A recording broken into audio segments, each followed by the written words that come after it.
ridiculous.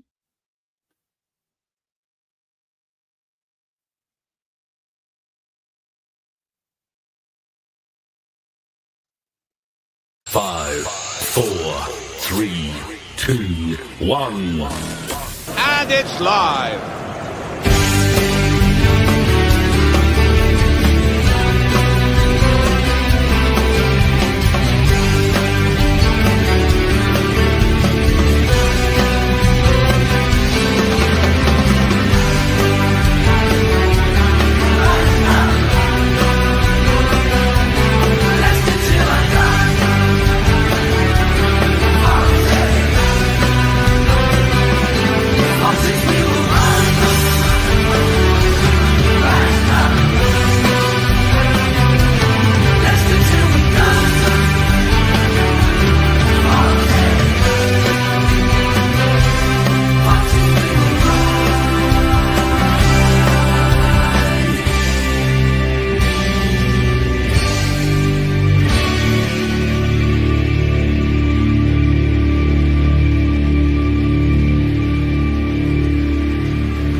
This is Leicester Till I Die TV.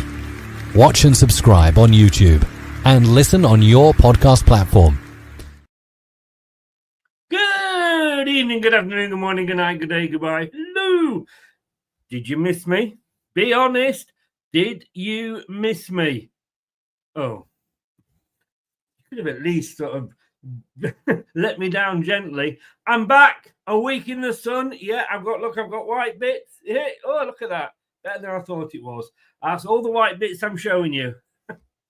Unless we win, of course. And you never know. You never know, ladies. Just get the sick books ready. Well, it's like I've never been away. I mean, looking at tonight's team, and we'll go through it in a second, I'm just hoping that Koulibaly starts on the right and Christensen starts on the left. However, with this clown in charge, who knows? We have literally lost. Well, we've won one game under him. So what has he done tonight? He's gone for the same team. Makes sense, doesn't it? I mean, yes, he's made the one change. Apart from that, this is the team that loses every week. And yes, well, I don't know whether we played well against Arsenal. My colleague tonight will tell me, because I was watching in a nice warm bar with Alan Birchnell's son, believe it or not. Yes, I bumped into Alan Birchnell's son in Lanzarote, and we watched the game. And it's funny, when you sat somewhere really, really warm and you've had, should we say, a little bit of the falling down water, it's amazing. It's amazing how good a match can seem. Was it that good? Yes, we still lost, but did we play better? We'll find out after this. Tonight's go, it is Brentford visiting Leicester City. Premier League match. It's a winnable one. We haven't got many of those coming up. We're going to look at the team news and discuss that as well. And we'll get Tom in. A little bit excited. I'm a little bit excited.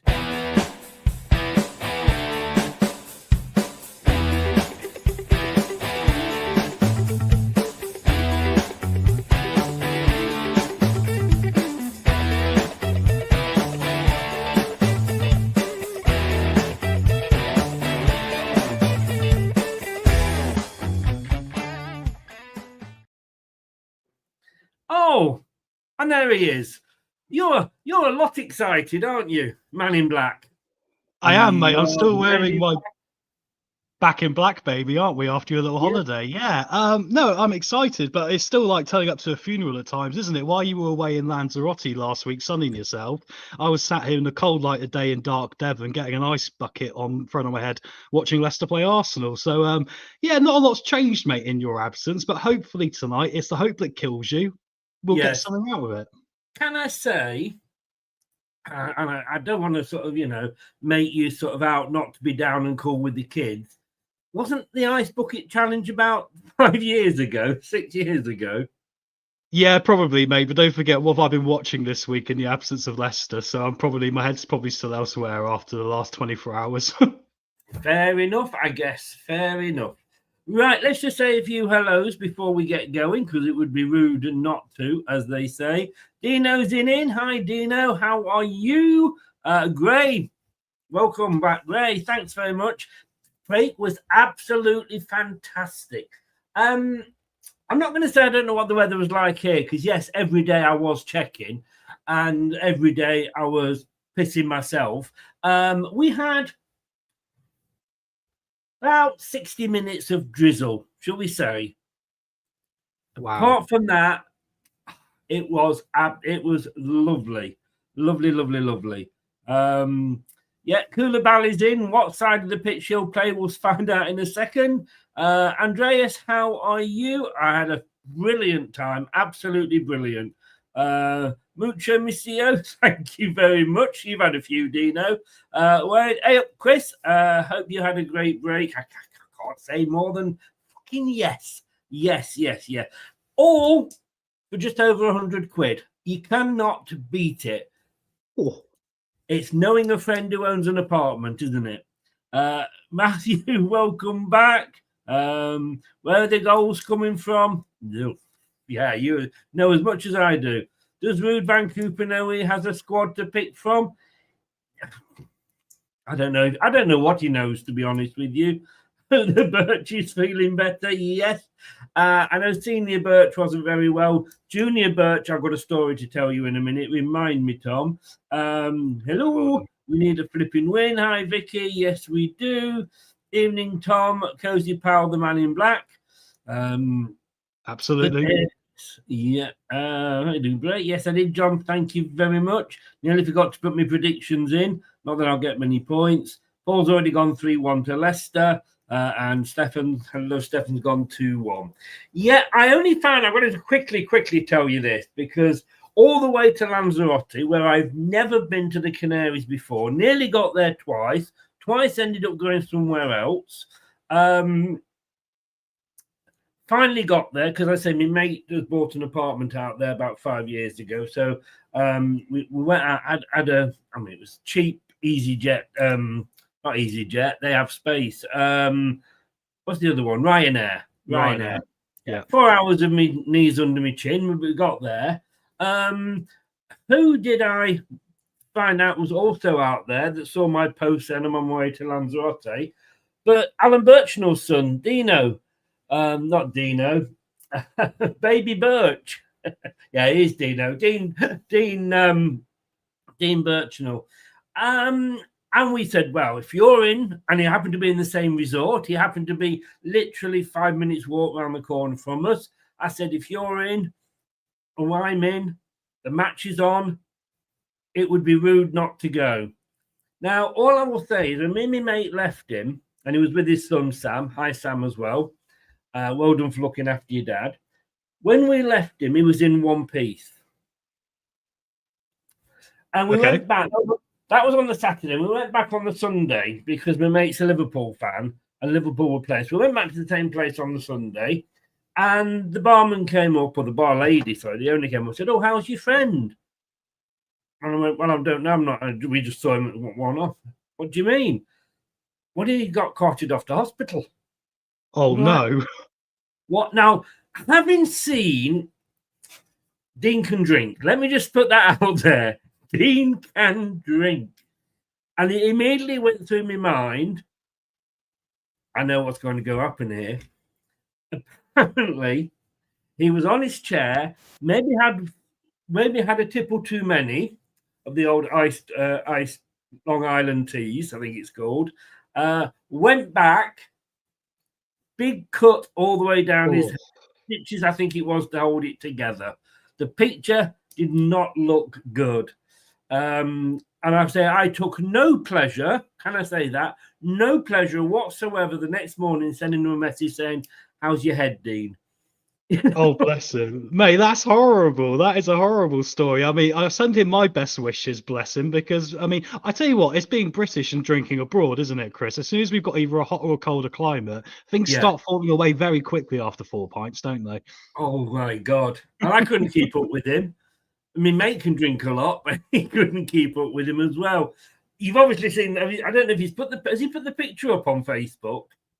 I think I've seen it. Yeah, I think I've seen a picture of you two together. Yeah, it was lovely. Oh Yeah, no, but pleasant I didn't have surprise. seen a picture of the gash on his head or not. Didn't know if No, he put it's that the up. first I've heard of it. No, I think the bar are using it as a publicity shot. You know, famous people that have been in. But look, only Dean Birchnell, who apparently goes to the resort quite a bit. He does a bit with travel, and like I said, I'm not meeting up with you again this week. I said, God knows what will happen. Gray says, "Oh dear, not good." No. All I will say is, in his defence, I think he'd had that much to drink that he probably didn't feel it. Yeah. You bounce at that point. Yes, exactly. Andreas, I would have liked to see the introduction to some of the kids. Yes, indeed. Brill bags, it's not what you know, it's who you know. Great price, Chris. Exactly. We'll play the same old. Rudy's Brendan in disguise. Right, look, let's bring it up.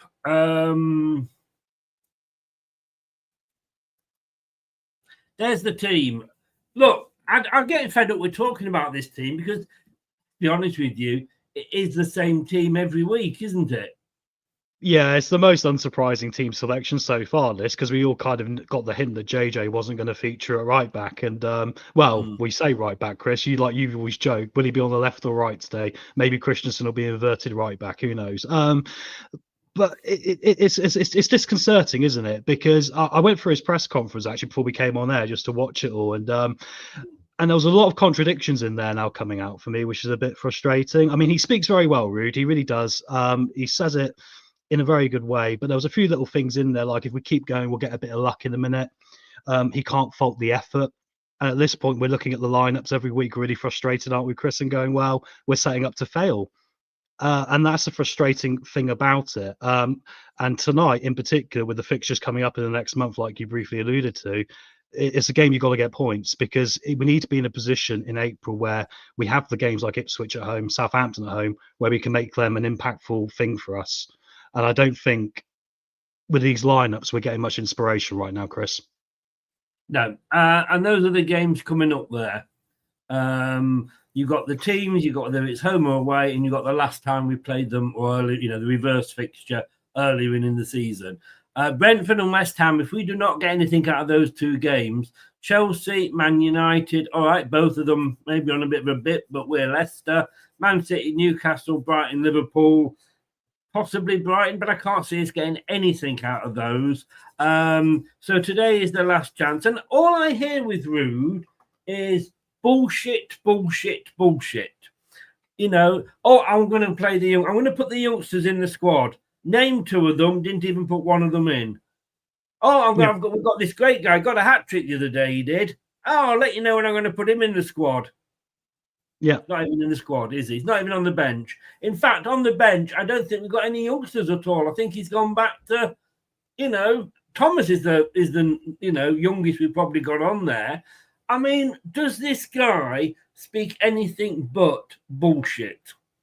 Well, it's getting to a point where it's becoming a little bit empty words, isn't it, Chris? I mean, like I say, he does speak well, but the problem is if you speak well, you have to back up what you're saying. And the problem is we've been in this cycle now for many, many weeks, and it gets to a point where it becomes disingenuous, and it gets to a point where you go, well, I can't believe what I'm hearing here, and I don't particularly want to listen to it anymore, consequently.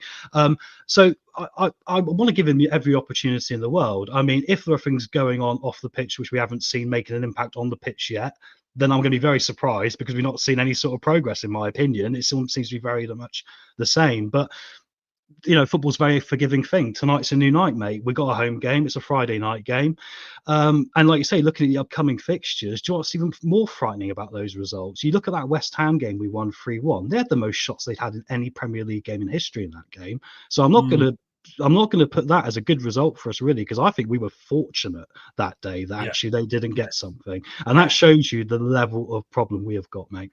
The thing when you look there at West Ham, and I know they've dropped back down the table, but when Ruud van Nistelrooy took over, there was Southampton, Ipswich, Leicester, the three promoted teams that were struggling.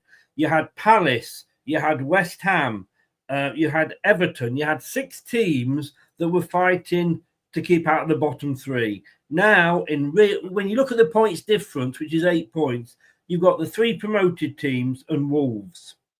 Yeah. Those are, so we've actually under Brendan, that's just, that was a bit of a slip, wasn't it? Under Van Bullshit, we are, no, give him his proper name, Van Bullshit. I'm watching him talk now. I can see all that brown stuff coming out of his mouth. His mouth's moving up and down. I think it's a tape recording because, as you say, he's just saying the same shit. But when, you look, that we replaced our manager first, and I'm saying, great, that gives us the chance to build on something while the others are still deciding what to do. Everton, fucking hell. Yeah. Since Moyes took over, they're top of the league. If you were just looking at those games, we are shit. And I still say, why is he sticking with 4-2-3-1? Yeah, exactly, mate. I'll put it this way. We can all now completely agree with this as Leicester City fans at best as a compromise. And that is that we are no better off than what we would be under Cooper. That is the reality. We'd actually probably maybe be slightly better off under Cooper. That is the reality of what we've been shown. It hasn't worked out, but it's the faith element, isn't it? And I mean, the thing we've been lacking for me is because I've been seeing work rate. I've just been seeing that lack of quality or innovation up top, which is hilarious to me as Ruud van Nistelrooy is one of the most prolific strikers in Premier League history, that we can't seem to be able to get that attacking phase right. So I'm willing to be forgiving, but I've lost faith in him, to be frank. And you saw my rant on Facebook last week after an Arsenal defeat. And that's against Arsenal. I know Arsenal were not expected to win, but there's certain things I expect to see, and I'm not seeing it. So I want to give him the benefit of doubt one more night tonight, but I want to see some of these words that were mentioned in the press conference actually be reality and not, like you say, BS. Yeah. Like I say, there's someone who just said there, and I don't know who brought it. Can I just say, and I don't know who it was, who he put a comment on one of the videos that I did saying, I'd only been watching 5 minutes of your video and I wanted to jump out the window. All I can say is, mate, why didn't you? You'd have done us all a big, huge favour. I mean, look, if you don't like the videos, don't watch them. It's as simple as that. But of course, he was one of those woke lefties that, you go against the narrative and you're not allowed an opinion. Well, I look at it this way, Chris. You can spend your time saying what you don't like in life, or you can go, I know I don't like this, and I'll go talk about things I do like to talk about. Yes, I'll go and watch something else, Yeah. So all I'm saying is, if he's watching this and think I'm feeling negative, jump. Do us a favour, open the window and fucking jump, you tosser. There we go. That's why I got sacked from the Samaritan.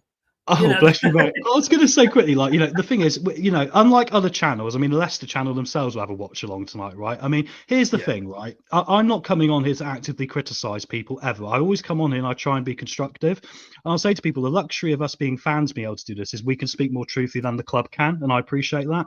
And sometimes those things might cause upset. But we all have passion for this. We're all in this for the right reasons, and come and be a part of it, and we can all banter about it. Yes, no. But that's the thing, these Nathan, I'm going to call them Nathan, I can't even say the word now, dinosaurs that seem to think that if you don't say Leicester are brilliant and the sun shines out the fucking player and manager's arses, you don't support the club. You're not allowed to have any other opinion. We probably love our club more because we actually get passionate about it. You know what I mean? Yeah. So I find it's more disrespectful for us to dance around the issue and not just say it for what it is. I'd hate to be a person that people didn't just tell me it to my face rather than chat behind my back. I just think it's more respectful, much more respectful. Yeah. You can see Brentford's team there, looking strong. Yeah, usual Brentford, isn't it, Chris? I looked at the bench as well and I went, wow, you look at our bench and we feel uninspired. I look at their bench and go, oh, they've got a bit of young quality on there. They've got this and that. And and they put 4 past us last time, didn't they? And I look at players like Shade, for example, I think he's had a quite few games. And the way we've been recently, we've been gifting club stuff. So I just hope tonight we're not going to gift a player like Shade an opportunity to go and get a hat trick. I'm not trying to manifest this. I'm just saying it's the sort of thing we could do where we are right now, which would be unfortunate. It is. That said, and we've had a few, I put a few, I'll go back to, I'm trying to get, it was the gentleman that said, if we lose tonight, I want Ruud sacked. I don't want Ruud to be sacked because there's no point in changing the manager now because it's too late. if a manager comes in who doesn't know the players, and God help us if he sacks Roots and keep the guy that is his number 2, because his number 2 is also Cooper's number 2. I don't want another guy coming in starting from scratch. It's too late to start from scratch. Yeah, agreed, mate. I was going to say the compromise for me on this would be we've got these upcoming fixtures now, right? We're not expecting to get things from Chelsea, Man United, Man City, and Liverpool, perhaps, really on paper. If we get to the end of that run and it looks like we're going to be relegated no matter what happens, I would say then we might be able to do it, because then we can hire in the manager for the Championship and get him up to speed earlier. That'll be my only compromise on that. But I say for now, let him go. Just keep going. Do you think he's scared to bring the youngsters in? Because that was what Cooper was when he brought in the 30-plus OAP brigade. It was a case of, I don't want to be accused of bringing in unexperienced players. And it hasn't, in fairness, it hasn't worked out overly much better for Ipswich at the moment. No, I think I was going to say there's a lot in that, Chris, because I look at the way we've been lining up, and it reminds me towards the end of what we were like under Rodgers. We lost our bottle a little bit, and we were always falling back on the defensive shape and trying to be solid. And then we'd ultimately lose by 1 or 2 goals, and we weren't creating anything going forward. We're still far too negative in the mentality right now. He needs to let us off the leash, and I think that starts with him. I think he's a bit too pessimistic about this team. He needs to let them off the leash and give it a go. What's the worst that can happen now, Chris? We're already relegated as far as I'm concerned right now where we are. Yeah, I mean, put the youngsters in. Who knows? We might win. Put the youngsters in. We'll lose. The big boys are losing anyway, aren't they? I mean, how frustrating is it going to be if we see Blooming, what's he called, Will Alves go to Cardiff City and turn them into prime Barcelona for 6 months? It's going to wind us up something chronic, isn't it? Yes, it is. It so is. Look, football's football. I win tonight, and we'll all be shouting from the rooftops how good Rude is. That's football for you. You know what I mean? But I want to just go back to the Leicester team if I can. We're about 7 minutes from kickoff, I think it is. So got a bit of time at the moment. This back two. I mean, look, first of all, looking at the defence, Christensen, I'm happy with that. I do like, as everybody knows, if they watch this channel regularly, I do like, oh my God, forgotten his name already, James Justin, but he's injured. And Christensen, it is allowed to go forward and allowed to do what he wants to do, which is go forward and get the ball in the box. And other fucking players in the team run and keep up with him for somebody to pass to. He's really, really good. Koulibaly, let's hope we've got a right back who can play at right back now. You say you never know with this clown in charge. I want to talk to you, Coley Faze. Yes. I mean, the Coley, yes, he's going to start. He's young, but he's the future. He's probably the best centre back I think we've got at the club at the moment. I wasn't impressed with him pre-season, but in fairness to him, I wasn't impressed with anybody pre-season. Are they the best two we've got at the moment? Yeah, we've ended up in the same position we started with, Chris, and we can't say we haven't tried all of them now, have we? We've tried Vesti, we've tried Cody, and they're just not up to the quality level anymore, in my opinion. Maybe a couple of years ago they were. Time catched up with every man, and very quickly they've been found out. It's just frustrating, I think, the process of how we've come back to exactly the same place as where we started, really. And like you say, we've not really progressed from there. That transfer window, mate, I mean, goodness me, one right back we signed, and that was it. I kind of got over that now because I'm thinking we still have to stay within PSR. And if we do go down, then maybe we're going to need different players, so kind of get that. It's true. I think we might end up kind of getting what we wish for in some really arse-backward way when we get relegated, because we might end up with no players and people like King will be our main striker, the youngster from the academy. And I've got to say, well done to Andy King coming back as a coach. Yes. Brilliant to see Leicester doing that. Maybe we'll install some of the let players know what it means to play for this club. Last thing before I let you go, because the match is coming up. AU, Dakova Reed again. Yeah, frustrating in some ways, isn't it? Because I think they've had a couple of games now, and I was advocating for IU, but it's just No. But the problem is, Chris, once again, what else have we got? I mean, I'm looking at the bench again. It's uninspiring. The only inspiring options we've shipped out on loan now or sold, which is really kind of frustrating. But then it's also maybe they were only inspiring because we hadn't actually seen them. And once we've seen people, because people were calling for Daka at one point, and look how terrible he was recently. So, Yeah. it's one of those. I mean, I think if the game is open at the back, they've got a better shout than many of actually doing something for us. The problem is we're playing Brentford today. We're not playing Tottenham. So there's not going to be any space for that back four they got. So I don't think it's going to be effective. I much prefer Bunotte, to be honest. Brentford up 9 points on the way they were this time last season. Look, a win tonight will take us out of the bottom three. So it at least gives us a bit of a boost, doesn't it? Yeah, I think that's the important thing now, mate, as well. And let's not forget as well, Brentford away from home, I think, are the worst team in the league, irrelevant of being 9 points up on last year. Their merchants are playing home games, but away from home, they're a bit susceptible. So we need to really jump on that tonight. I'm going to be concerned if in the first 5 minutes, Chris, we're passing it around the back and just sitting back and just being statues. We need to get some positive forward movement with this ball, run into space, and we need to just let this leash off and go, we're going down anyway, boys. Let's just go down with a swing, for goodness sake. Indeed. Prediction, mate? Prediction for you? Just trying to get sound on my stream, and I got it on. I usually have it about 2, and I got it on 34. Anyway, the wax is out my ears. Hey, thank you. I will see you at half-time when hopefully we've got something to talk about. Something good. Cheers, guys. See you at half-time. I should say. Fingers crossed, mate. I'll see you at half-time. Before you go, score prediction, Tom. Right. It's a head versus heart thing, isn't it, Chris? I'll make it as quick as possible. I think it's heartbreaking to go against your heart, but ultimately logic has shown me where we are. 3-1 Brentford. I'm sorry, everyone. I hope to be wrong.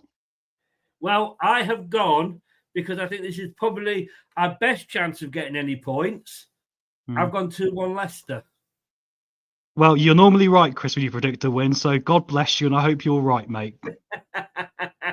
I've given up on the Premier League. I've given up on the Prediction League. I'll see you at half-time, buddy. Cheers, mate. Cheers, guys. All the best. See you then. See you later. Oh, so here we go. Yep. Bournemouth.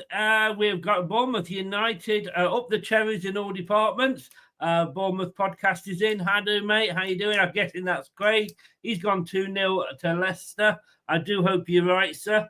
No one likes going to Leicester on a damp Friday night. Are we talking about the Leicester players don't like doing that, Tony? I think you're right. I just want to say, guys, we've got this coming up tomorrow.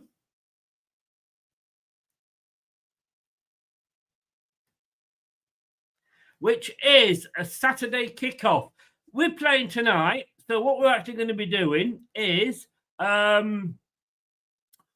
going to have a special. We're going to do a lot of the games like Everton, Man United, a lot of the other games are all kicking off tomorrow. That's the early kickoff, then at 3 o'clock. So what we're doing is me and Brad, we're doing like a soccer Saturday. We're going round the grounds.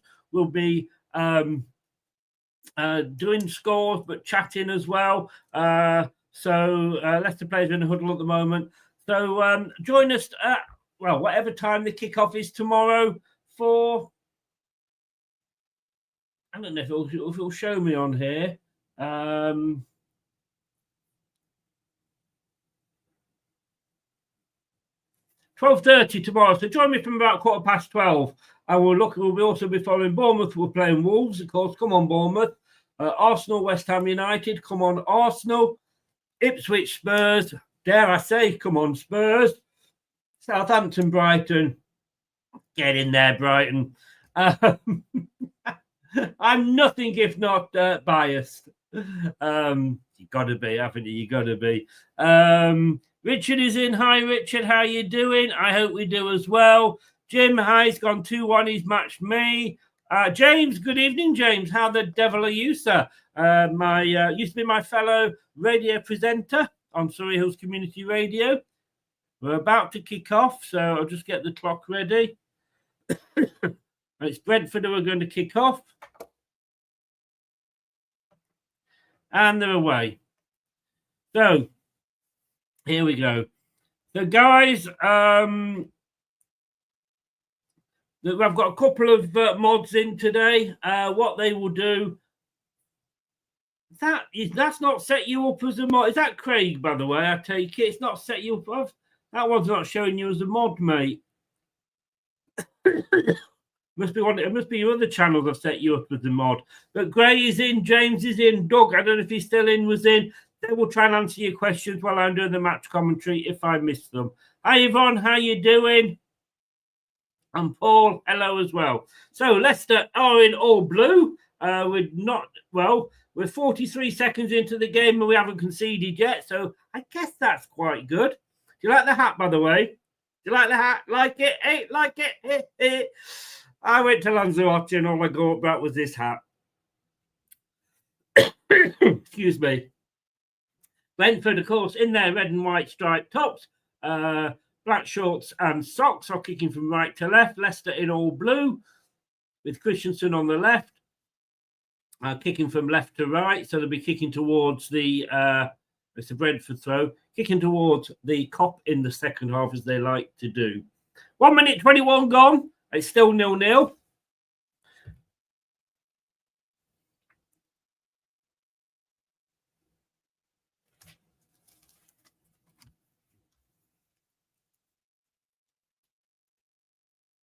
Even Alan Smith, obviously the ex-Leicester striker, is questioning the wide men of Ayew and Dakota Reed.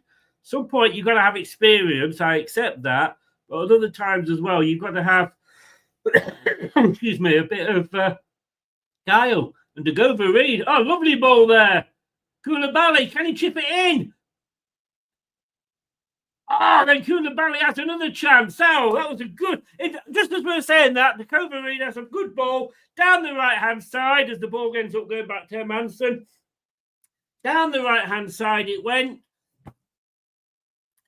Koulibaly did a wonderful run, overlap run. It was played over to him, managed to keep it in, get the ball across. It rebounded to him. He had another shot and it was cleared. That's a good start for Leicester.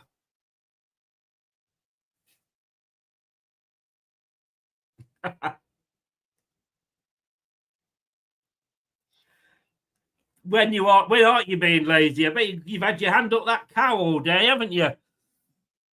I don't mean the missus. He's gone. He won't hear that. Don't tell him anybody. Indeed, yeah, he is, James. He is indeed.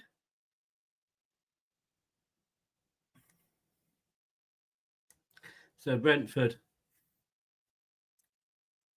Of it on this near side. Koulibaly just cutting the cross out, but they've played it now as more central. Out just back in the centre circle in our half. Leicester just keeping them at bay at the moment. Possibility of a cross coming in here. Oh. Now Vardy's free. It's Vardy. One defender. He's got the goalkeeper to beat. Can they? No. Oh. Now the old Vardy would have scored that. Well, he is old, of course. He was played through there. Why didn't he shoot sooner? It's still back in, but it's all the way through now through Koulibaly for a goal kick. Vardy is down. Oh, I hope this isn't... that means Zaka might have to come on.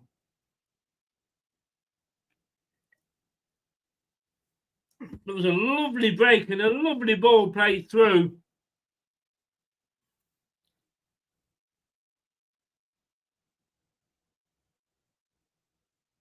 Oh, a lovely twist and turn there from Vardy.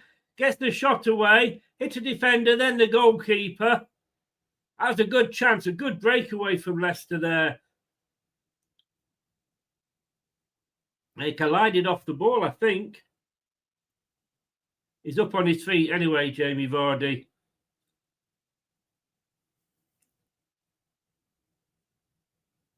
I tell you what, yeah, for a 38-year-old, that was a damn good break.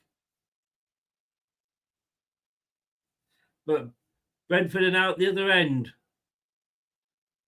Player's gone down, but it's no penalty. Dakota Reed looking for support. He gets it from Koulibaly. El Canoose now. He's been a star player for us. I think it was El Canoose who put the ball through. Now he's running forward. Finds Christensen on the far side. We've actually got players in the box. Oh, cut out. Ayew. He scored there against Southampton, but he plays it across to Koulibaly again on this, who plays it to Coverreed on this near side. Plays it back to Koulibaly. Looking for options here, Leicester. But as always, I always feel with Leicester, when we get the ball like that, we go forward, but we lose the momentum and we give the chance for the opposition to get the players back. Going up to 6 minutes. 0-0. The moment is, I've got to say, it is all, I daren't say it. I don't want to say it, but it's all Leicester at the moment. Shh.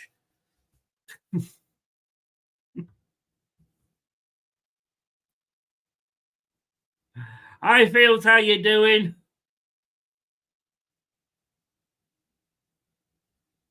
We haven't got anybody else decent, I think, Tony. I think he's the oh, that's not a free kick.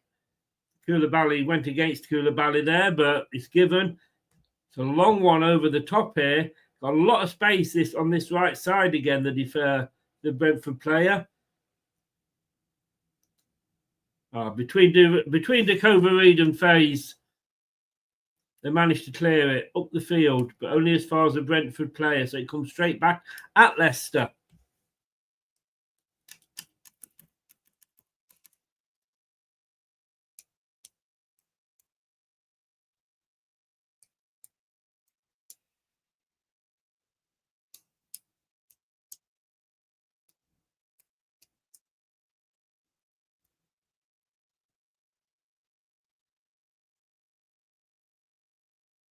Oh, Leicester now have a break with Ayew.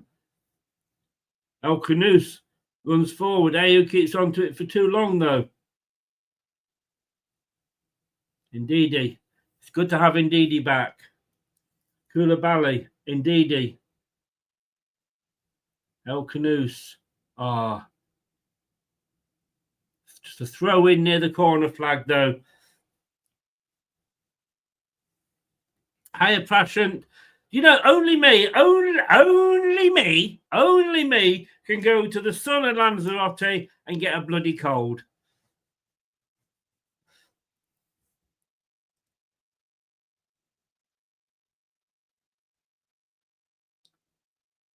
A bit of a confusion there, right on the back line of Brentford. I'm in trouble. They're playing ping pong at the moment. I might have to just nip off and get a ball over the top that's going to nobody for Brentford. And it will go back into Hermansen's feet. Don't say it, Dino. Don't say it. I saw this hat. I thought, gotta get it. Gotta get it.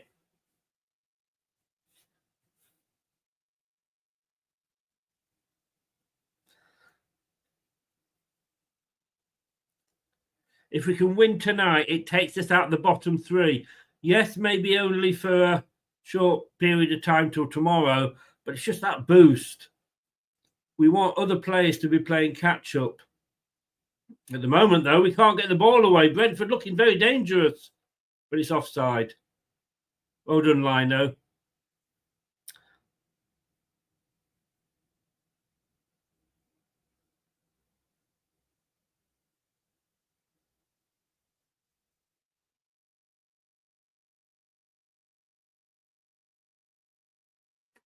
Yeah, 12 games, no clean sheet for Ruud van Nistelrooy.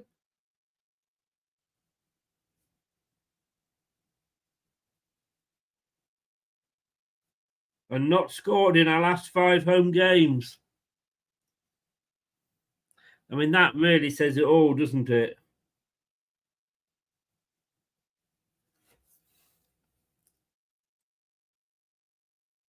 I think somebody said earlier, indeed it is Drake. That was the idea. Yeah, somebody said earlier the worst strike force in the Premier League.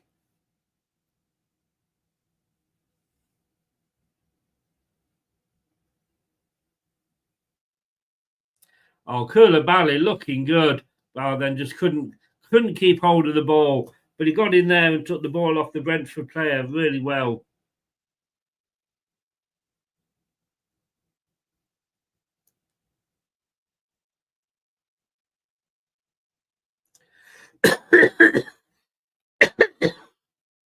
The ball runs through to Hermansen. I'm just going to get a cough thing. I will not be 1 second, guys. Don't go away.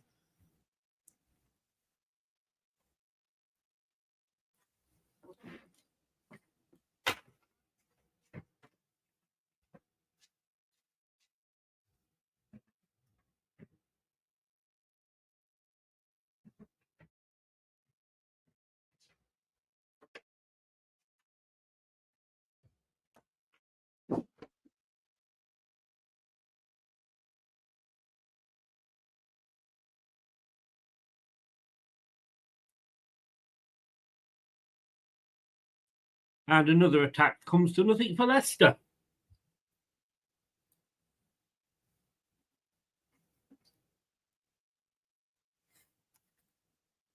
Just take some cough medicine. Sorry, guys. Like I say, only me can go to the Canary Islands with 28, 29 degrees temperatures and get a cough and a cold.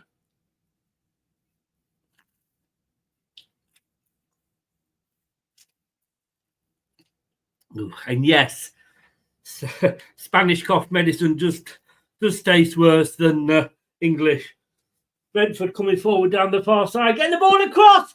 It's open. Oh, shoots it straight at Koulibaly. I think it's offside.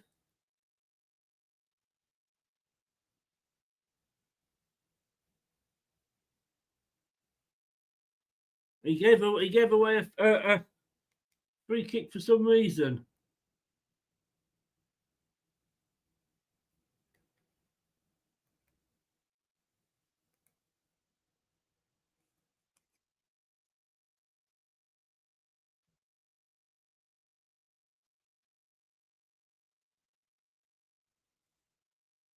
Yeah. I mean, why do defenders turn their back on the ball? Koulibaly did, but it was lucky enough to hit him on the knee. Otherwise, it'd have been 1-0 there to Brentford. Thank you, Prashant. Coming back to this wet and damp country hasn't helped. As much as I like wet and damp things. Oh, now this is going to need to be defended. Yes, it is. Brentford player goes down. But I think he just tripped over himself. Koulibaly looking for help. Hasn't got any yet. Finally does play. El Canus goes to help him out.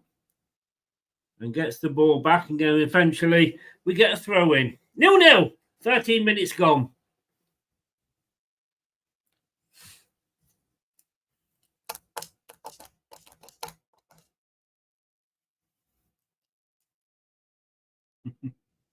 I knew you would, Gray. Talking of which, how is the missus?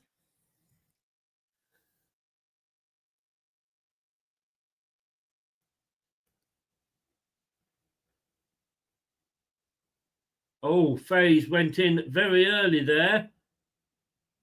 To cross all the way over. Have Brentford messed it up? Well, it's still in Brentford's hands as they come forward.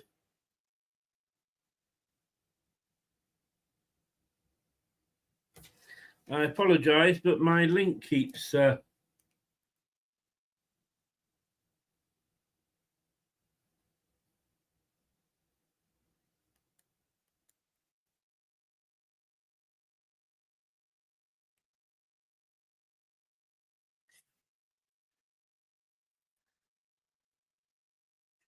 Thomas Frank shouting instructions to his team there. Long boot upfield there from Hermansen. Headed clear, but it comes to El Canus, who once again has been all over. Ayew leaves it, Ndidi, to Koulibaly. He's got the Covereed on the right, but he goes in into the middle and Faze. A Coley now. Indeed, dear Coley. Christensen crossed the phase on the halfway line. A ball up and over the top to absolutely nobody. What a waste of a space. What a waste of space. Hi, Lynn. How you doing? I think say she's on cloud nine with you. Make it. No, let's not go. Should we end it there? Should we end it there, Gray, before we go to somewhere that we don't want to go to? But well done to the missus. I'm going to say well done to Forest. I don't care who the other team is if they're knocking one of the big six out of things.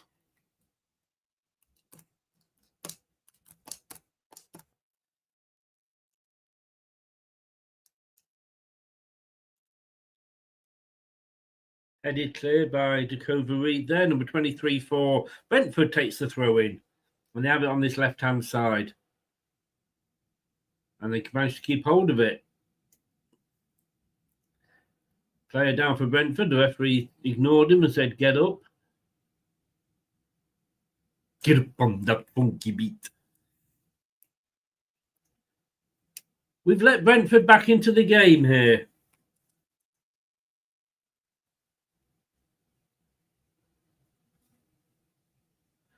Oh, on the edge of the box here. 1-0.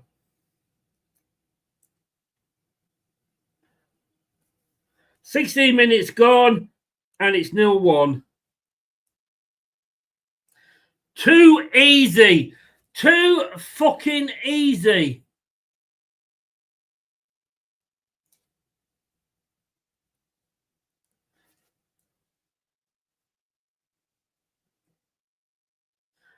I mean, I'm just looking at this here. It is pathetic defending.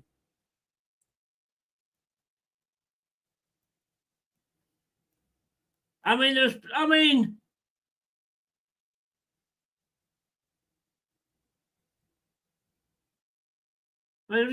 Leicester, we could have done.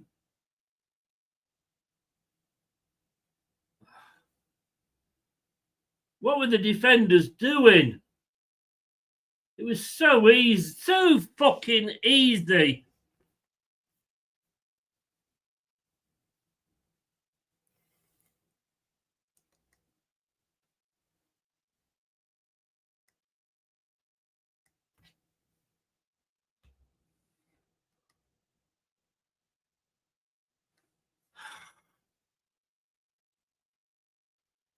It was hot knife through butter. Vardy does, though. In fairness, Vardy comes straight back and forces a save.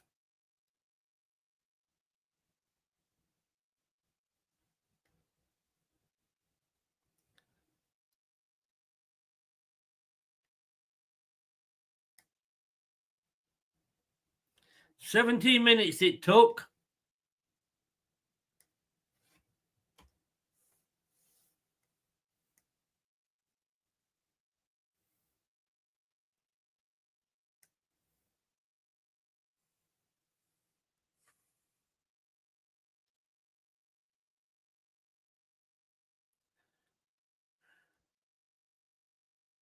Same old, same old.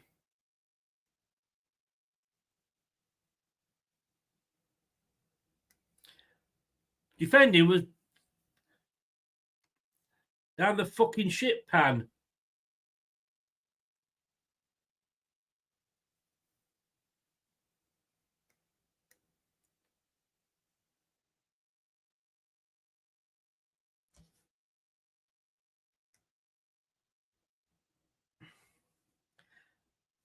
He's building a fucking big gap, isn't he?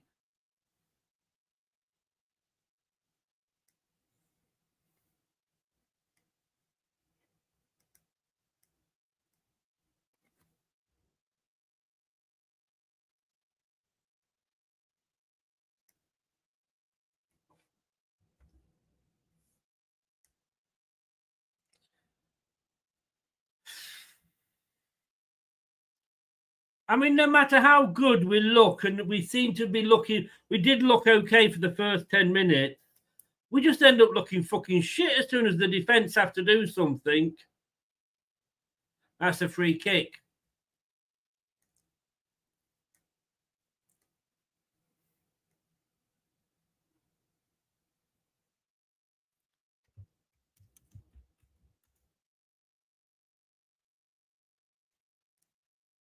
Get through the next 10 minutes, says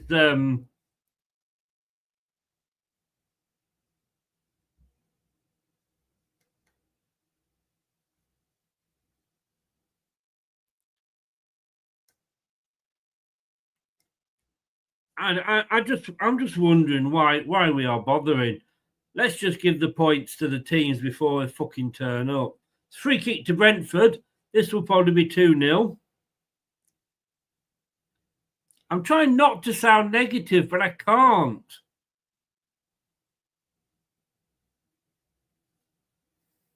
Indeed, he managing to get the ball away.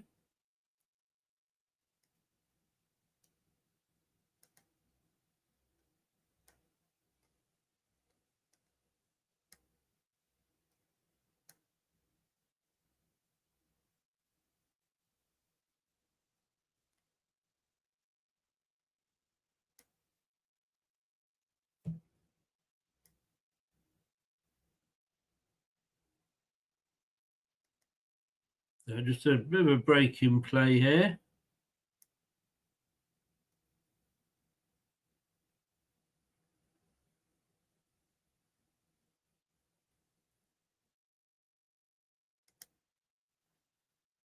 Somebody say something to really try and just.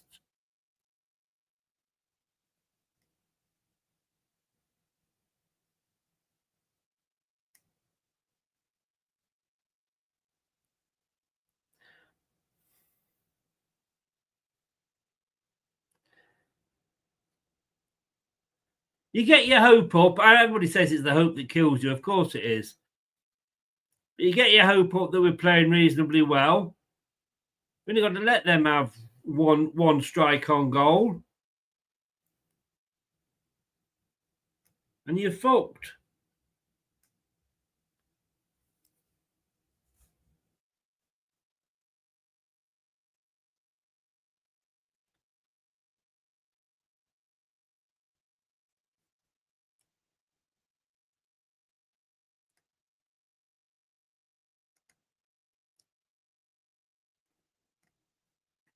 $23 minutes gone. Yeah, James. I mean, you know, would you get excited watching this pile of turds?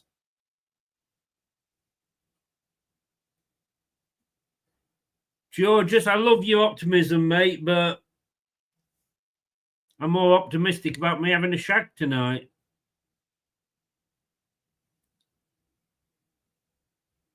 Georges, thank you very much. Welcome along, sir. Welcome along. Thank you for joining. It is most much appreciated. And I say, I do love your optimism, mate. I do love your optimism. I mean, let's just take George up on this because he does make, in fairness. Excuse me. Bless me. Thank you. Let's take George up on this because Foxes never quit. I mean, at the end of the day, we wanted to start this season. We were hoping for 17th. We could still get 17th. So it's a very good point that he makes.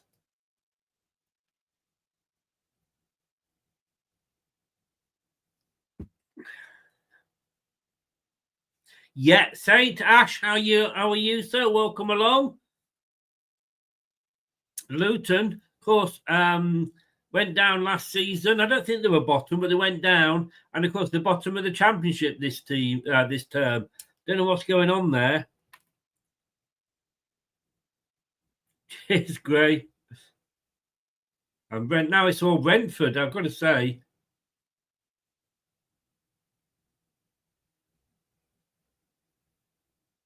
That's a free kick to Leicester. Coley's holding his ankle.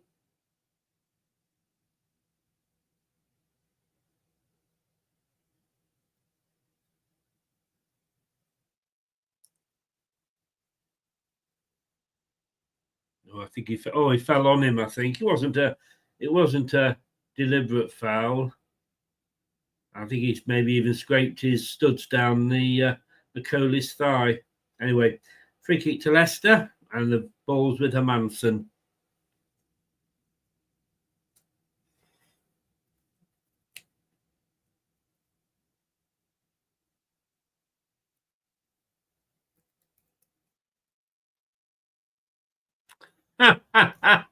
I'm pinching that, Gray. I'm pinching that. Foxes never start. Love it, mate. Love it.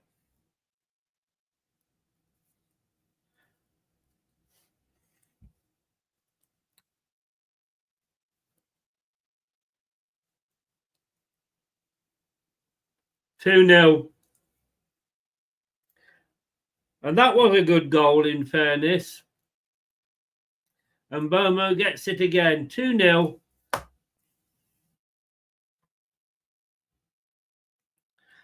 There's no stopping that, in fairness.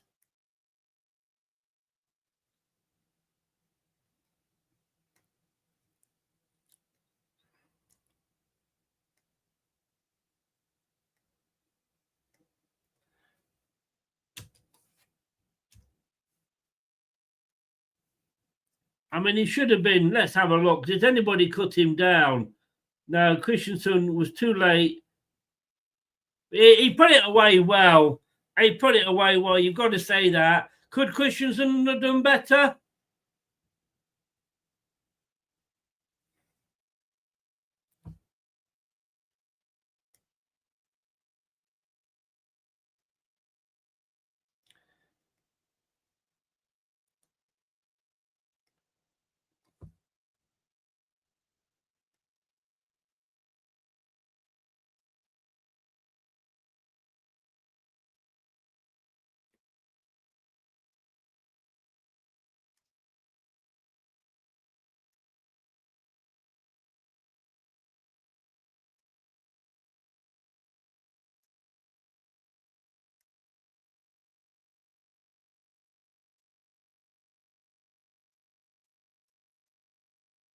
Give the youngsters a go.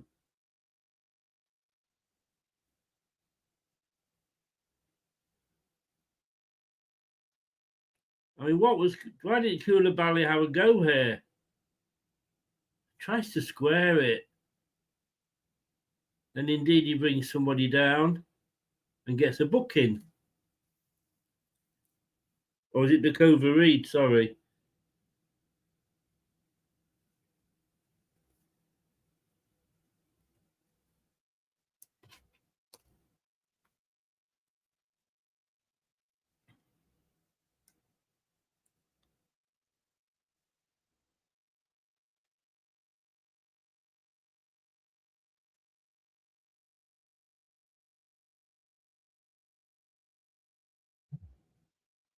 I mean, we've got the worst goal difference, I think, apart from Saints probably, of anybody down there at the bottom of the table at the moment anyway. And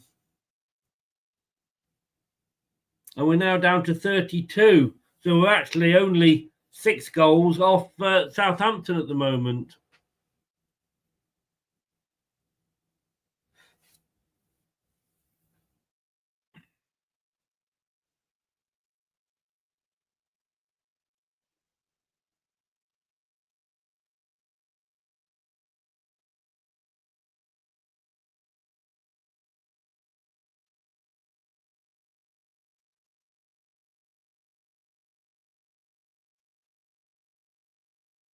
This is a Brentford side who couldn't win away from home earlier in the season. Now they're on the 4th away win, and if they can win this, of course they will win this.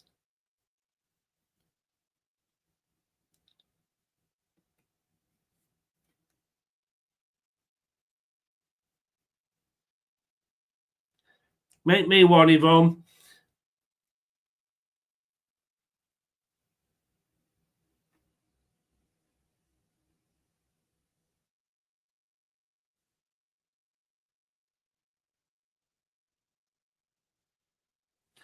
Great, good point.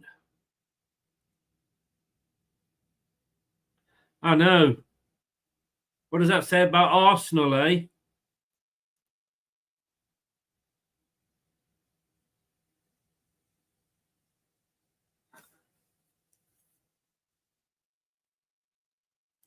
Yeah, get to Reed off.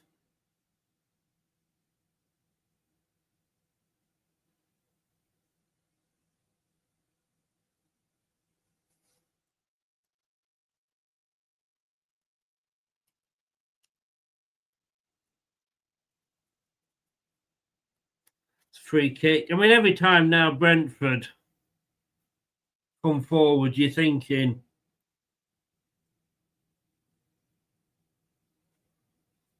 I haven't seen that yet, Ryan.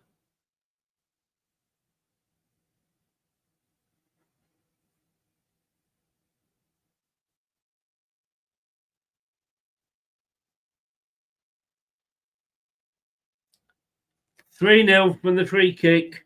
31 minutes, and we're 3-0 down. Superb free kick. Again, where was the defence?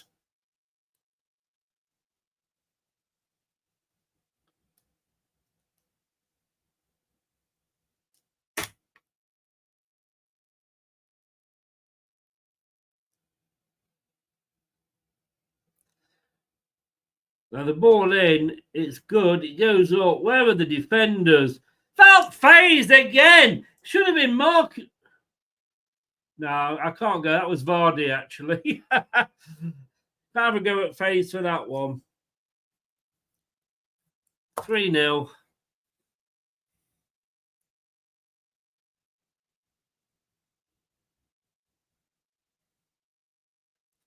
Brentford came this or they conquered.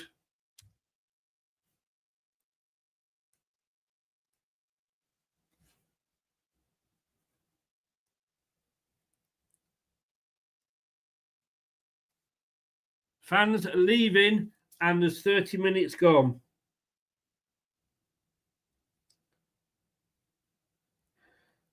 To be honest with you, I would go down to the pub now.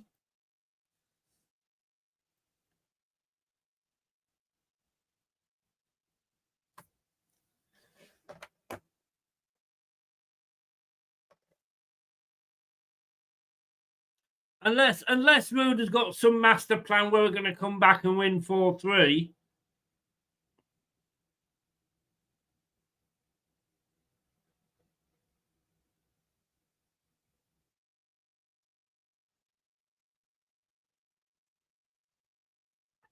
Get Dakova Reed off. Get Ayew off. Gwinnett and Mavadidi on.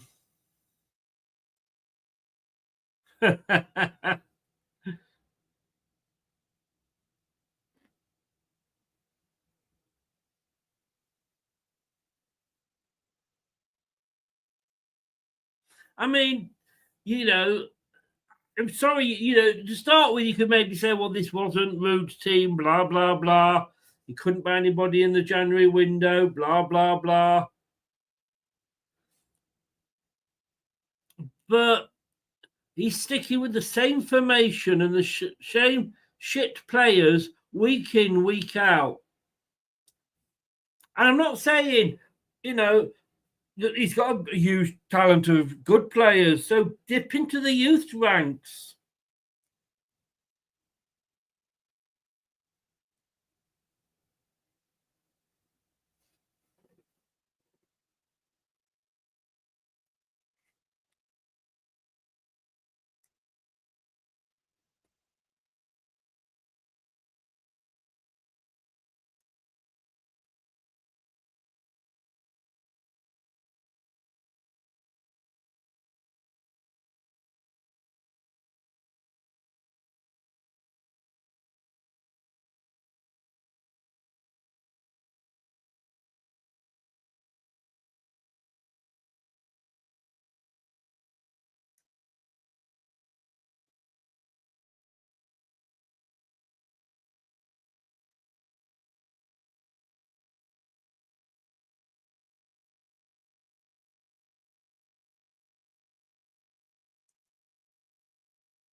Oh, fucking hell, even Vardy passed it.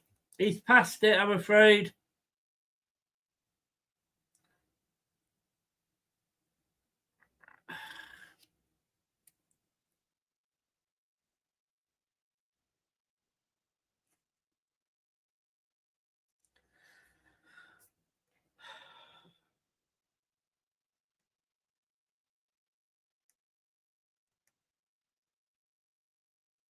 Does anybody think Brentford could actually beat our 9-0 here?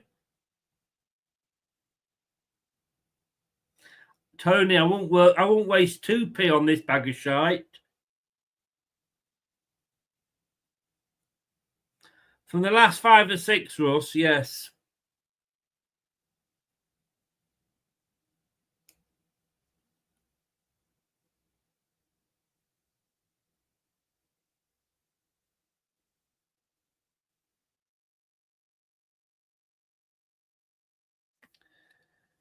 Ayew in the middle now. Hood over Reed. On the edge here. Chips it into the box. It's headed clear easily. And no Leicester player to pick up the loose ball. El Khanous chases back. He's the only player that's putting any effort in. And in fairness, probably Koulibaly as well.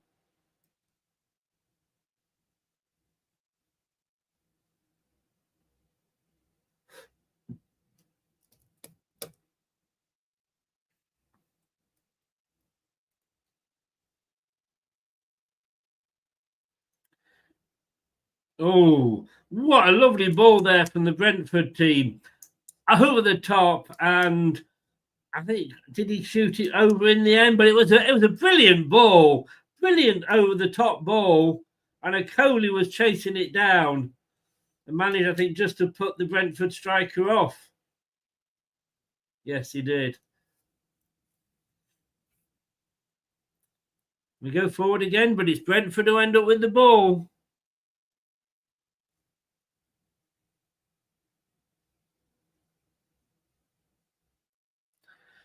Because, Ash, we've got a fucking ex-Man United shithouser in charge.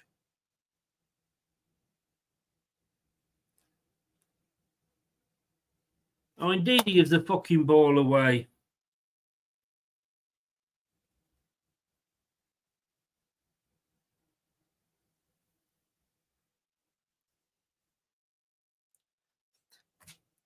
"38 minutes and the opposition fans are cheering."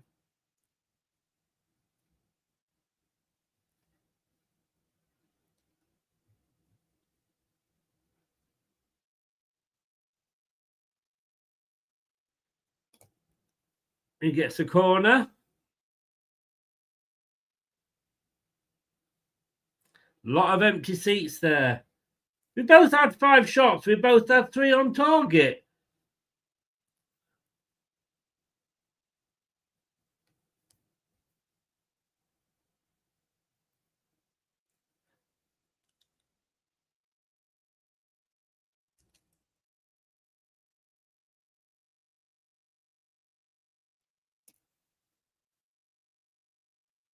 Yeah, 3 shots for Brentford in the goal, 3 shots for us.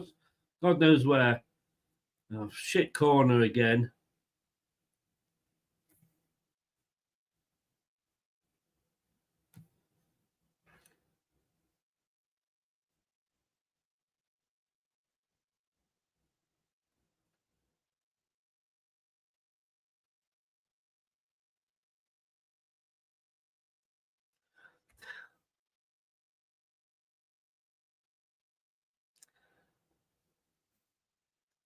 I mean, you know, we're changing it at the back. We've brought a Coley in, who you were hoping would make a difference, but the defence is still shite.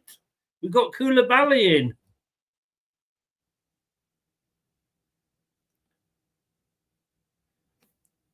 Ayew now on the right. Indeed, he overlaps, but he doesn't...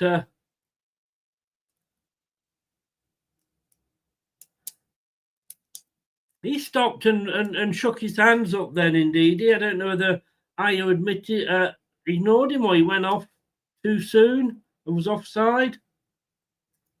40 minutes gone. Please to God, don't let there be any stoppage time. Ayu, Koulibaly now. Faz. Indeedy. Tried to be played through by Koulibaly.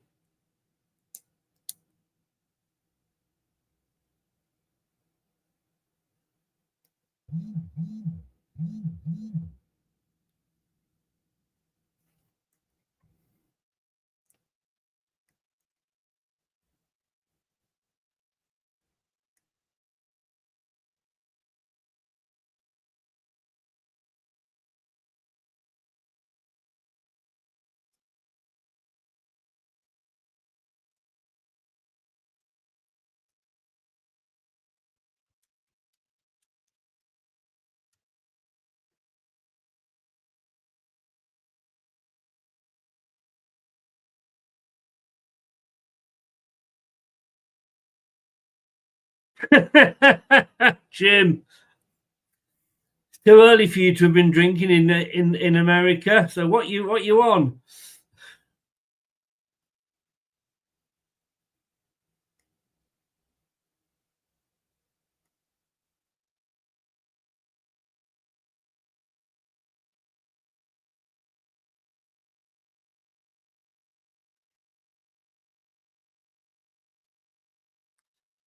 Changes to well, okay, we'll see this. Alan Smith says, I'm sure some changes to be seen at half time.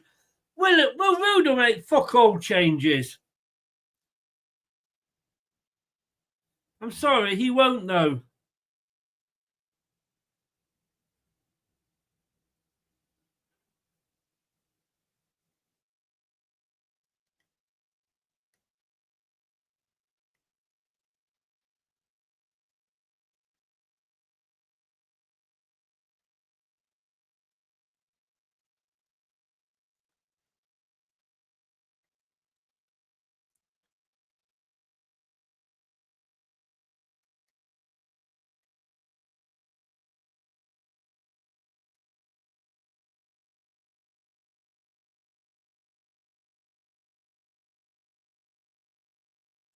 So, free kick now to Brentford. Long one upfield. Funny enough, Brentford's balls, when it goes upfield, finds one of their players. Ours, does it fuckers like?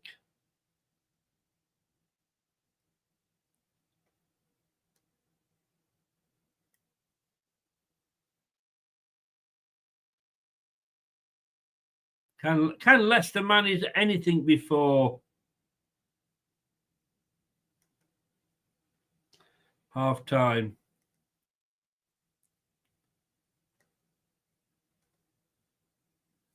Can Leicester manage anything before the end of the season?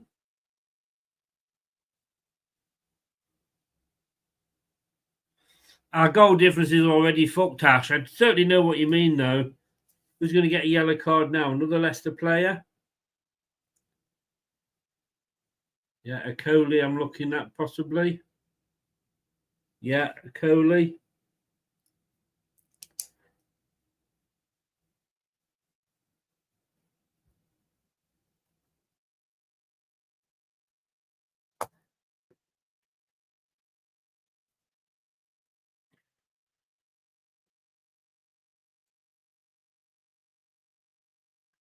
Third card of the season.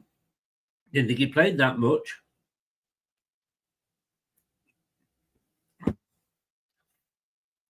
Free kick.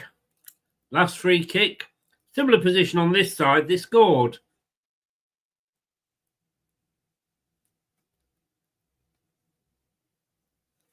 Oh, shit. Does anybody want the bad news?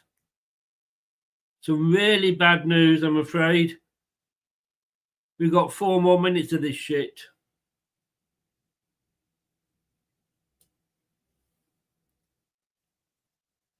Woodwork denied it that time. Oh, it could have been not only 4 minutes, but 4-0.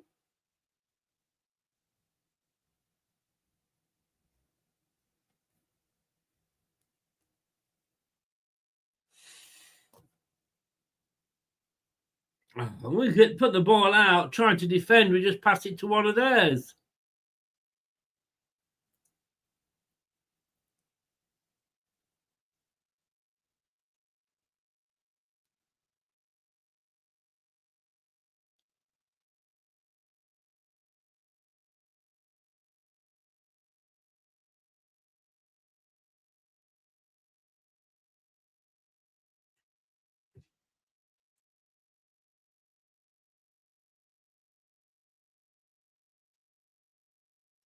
And we come forward again, Brentford.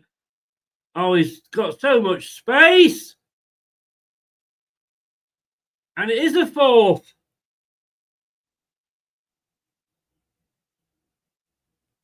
We got off with one there. It's a handball. Let's have a look.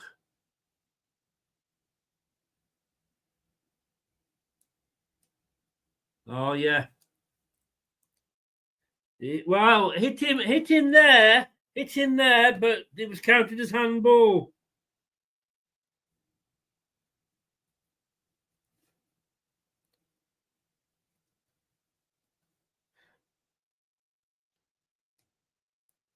We got away with one.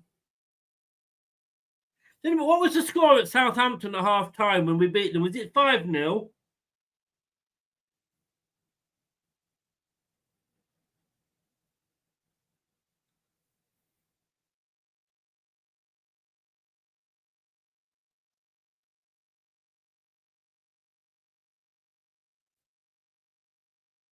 You're having a bad season by your standards, Saint, but you know, obviously Man United have got a lot higher standards than Leicester in, you know, over the years of the Premier League. So as bad as yours is, it isn't as bad as ours.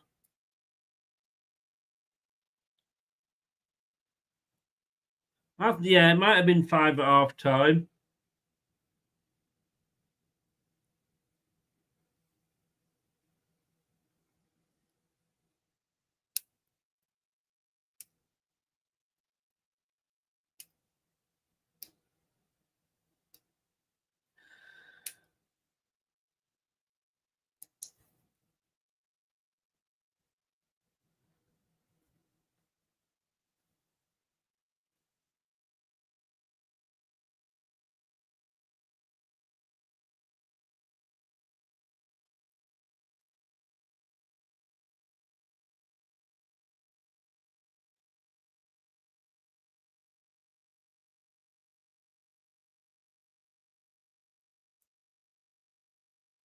Please blow your whistle soon.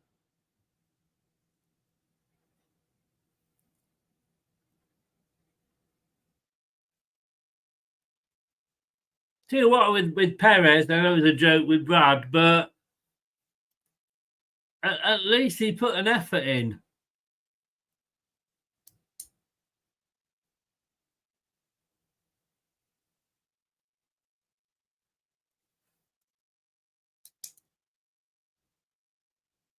Booze at half time.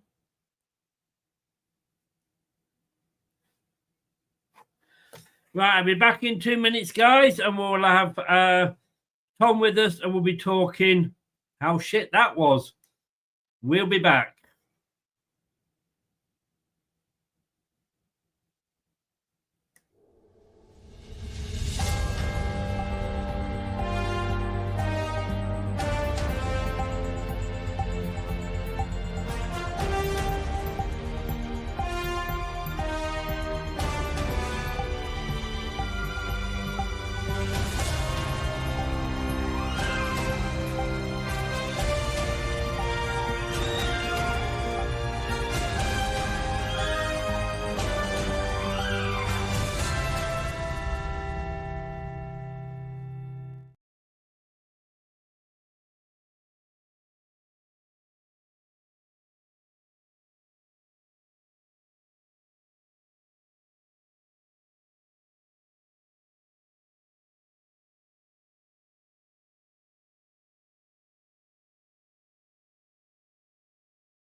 And we are back. And I had to just go, and I like to call it doing a Leicester. I think that's what I'm calling it these days. Basically, I was having a shit. So it's exactly what that first half was. Yeah, Chris, do you like fishing, Chris, out of interest? Hate it. Oh, I was going to say, if you like fishing, perhaps we should go fishing instead rather than do this because, yeah, it's been a funeral today, hasn't it? Yeah, I mean, I think unfortunately everything's come to light that we need to probably see because we are useless, and that is being polite about it. I think the Koulibaly snapshot in the first half gives us a good indication of where we are, Chris. Koulibaly in the first 5 minutes made a nice run into space, really appreciated the positive effort. As you can see, ladies and gentlemen, the percentage is rising, so please join us in the chat with this one. But the second time he comes in and makes that wild shot. The third time he's in the box and he should be shooting and he's passing it to no one. They're confused, they're working too hard, they're lacking ideas. And then you look at Brentford, Chris, who are coming at us like a Stanley knife through tracing paper. It's remarkably bad. And look, I want to quote Alan Smith here. And I know a lot of Leicester fans don't like Alan Smith. And I don't know why. I had him on this channel. He was an absolutely lovely guy. Did an interview for me. Really appreciated him. He is a lovely guy and obviously Leicester player.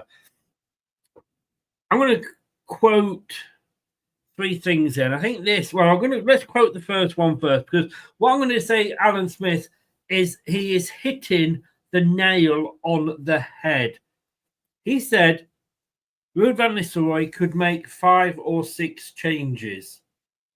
We haven't got 6 changes, obviously, but that's how bad we are. Yeah, that's it. I'm at the point, Chris, I want to be petulant about it. I'm thinking back to the Battle of Bramall Lane and going, do you know what? We're 3-0 down already. Just get half our team sent off and make a statement. You know, you saw what Koulibaly did. He knocked the poor bloke's head off towards the end there, and you're thinking, and the thing that gets me, it's not a lack of passion. Vards was showing signs of running in and trying to find his old former self, but he isn't that player anymore. And he was reaching and doing the best he could. But the foundation of where we are is completely fucked. And I mean that with all the politeness in the world, mate. Until we get this foundation right, nothing's going to change. Yeah. Other things he said, this is the second thing that he said. Many Leicester players do not want the ball. And when they get it, they don't know what to do with it. Agreed. Did you see Ndidi towards the end of the first half there putting his arms up because he wasn't played in when he thought he should be? Yeah. They're not on the same page, mate. I mean, I don't know what they're doing in training. I'm sorry. Like, I feel now like I'm a housewife in Los Angeles with a very rich husband who, you know, is supporting me, but I'm so emotionally uninvested and actually pissed off at him that I should get a divorce. But I'm looking at this with Ruud and going, we should get a divorce, but we can't afford it. We're just going to have to sit here and drink fucking lager together and just go through this period right now because it's hopeless. And like you say, there's just nothing that we've seen for weeks now that encourages you that he can change a shape, that he can bring on someone to make an effective difference. It says everything that Koulibaly is the freshest player tonight, and he looks like he's free of any of the concern the other players have carried for weeks now. Yes. Could have been 4. They hit the woodwork towards the end. And, of course, they had the handball ruled out as well. Yeah, mate, the way they're cutting through us is startlingly bad. And that is our best defence, without a doubt, which is even more worrying. Okay, Koulibaly's come in, but JJ's taken a lot of heat as well. We're not good enough, mate. And I think the scary thing is that if you're not good enough and you get shown these things consistently, right, like we're being shown and we are talking about week on week like a broken record, good managers, good owners go, well, we can see this problem, we resolve it. And we're now in a place where we're questioning if that's even possible. And that's why we're seeing so much discourse. Yeah. I was looking at Van Nistelrooy during that first half and he was just stood there, looking at God knows what. And I'm thinking, like, if there are no changes at half time,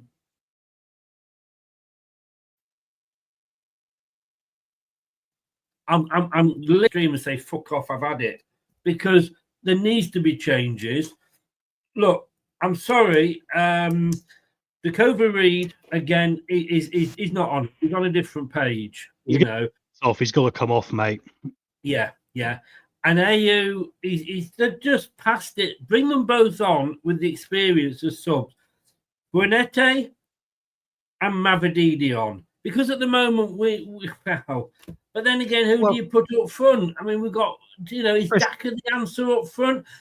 Just put fucking Edward on, please. And people wonder why we get so shirty about people like Will Alves going out on loan when we're literally in the cesspool of lacking any hope right now. And we hear about these kids and we see these kids doing well in the academy, and then they're shipped off to Cardiff, to go play football and go make a difference there for Cardiff and probably keep them up. Whereas we'll probably be going down to probably lose to Cardiff next year.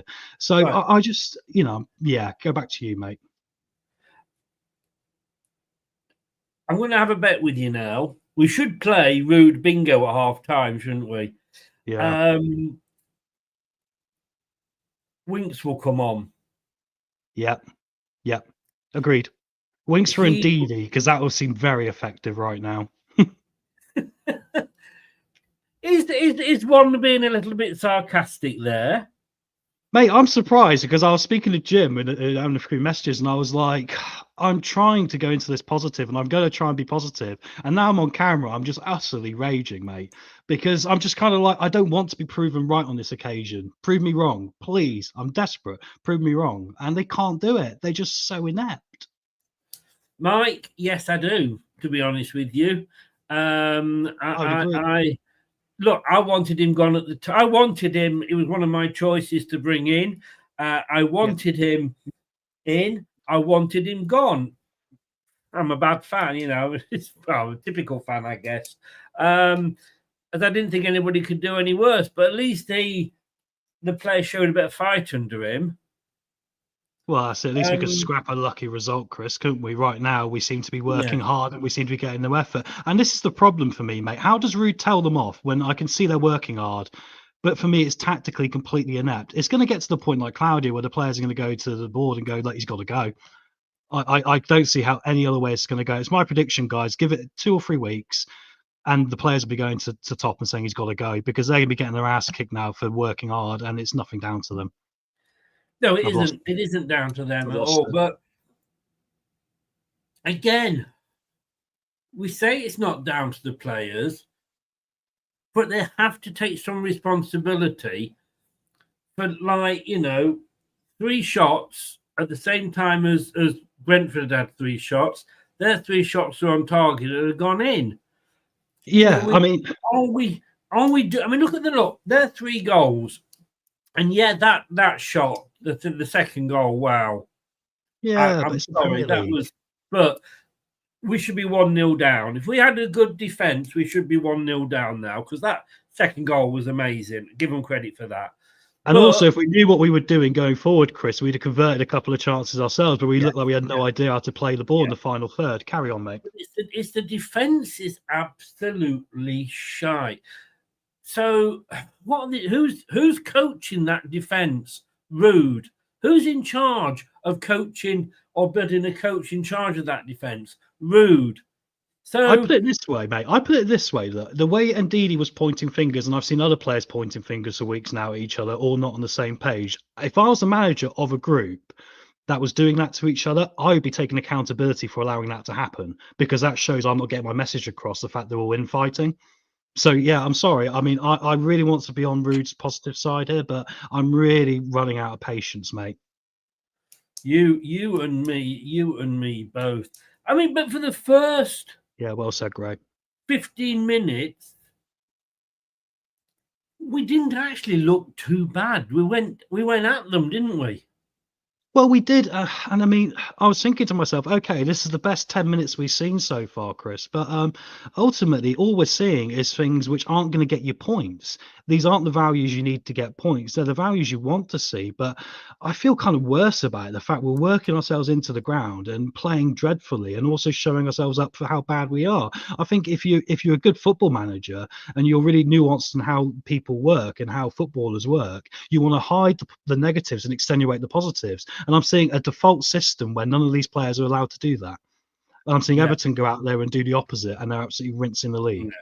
very quickly, as we're about to go to the second half, Ash, who's a Man United fan, is a good friend of the channel. It's not all rude. He did a good job initially for United and you. He didn't do a good job for us. He got us 1 win. That's not a good job. West Ham had 30 plus shots. West Ham had 30 plus shots. Yeah, not good for us at all. You know, the argument that it's not his team, etc., fine, but he's picking the same team, the same formation, and getting the same result, which is losing. A decent manager makes changes. He is not changing things week in, week out, and we're losing 30 minutes into the game, and fans are walking out. I was surprised Kate didn't call in at this half time, Chris, just as you know, but I know she's a diehard fan, but I was half expecting you to say she's called in early today because I'd want to leave. It's that embarrassing. It's so embarrassing. You know, I'm sorry, you know, as bad as players are, if we were in this position and he was trying something different and we're still in this position, I'd say fair play, Rude. But he isn't. He's coming up with the same shit, talking fucking bullshit, and Dutch bullshit, it appears, is exactly the same as English bullshit. Vestergaard's coming on. Wow. Oh, God. Mavrididi's coming on. Wow. I mean, that means AU's still on. I'll see you at full time, mate. Yeah, cheers. Sorry to be so negative, guys. Fingers crossed you have a miracle. We need more than a miracle. So Vestergaard is on for, and Mavrididi is on. I've not seen who's that for at the moment. I'm sure they'll come up. I'm just going to try and get me things all set up.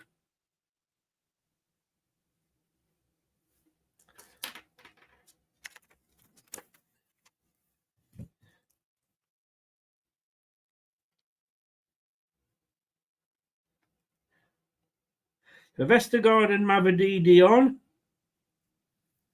Still no fucking Buenete, for God's sake.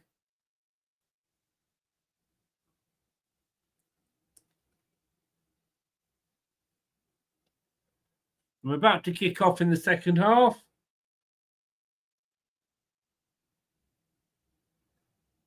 And we are, and it goes all the way back from the kick-off to Hermansen. So Vestergaard is on for Koulibaly. Vestergaard's on for fucking Koulibaly! What the hell?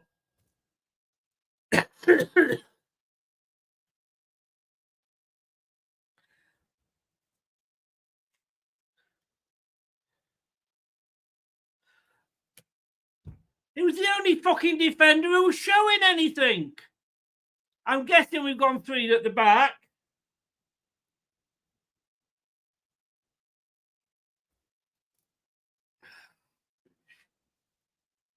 Why is Faze still on that pitch? Why is Faze still wearing a fucking blue Leicester shirt? Let's take him out, and I don't mean take him out. Just somebody go and shoot him. Get in the crowd and fucking get a rifle in there and shoot Wout Faze.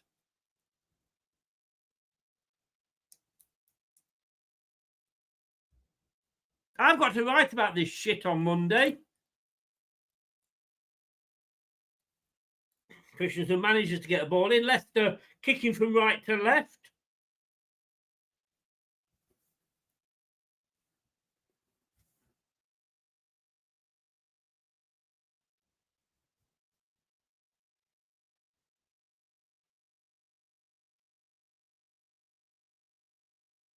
Aberdeen chips into the box. Nobody can fucking take it, can they?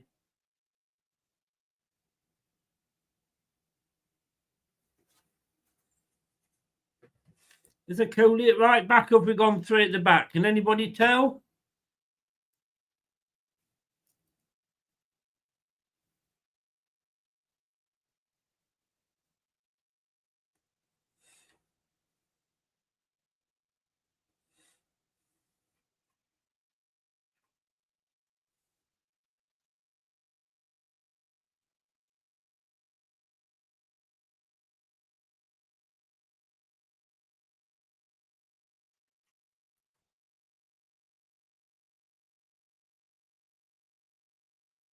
And Ash, yes, I would swap managers.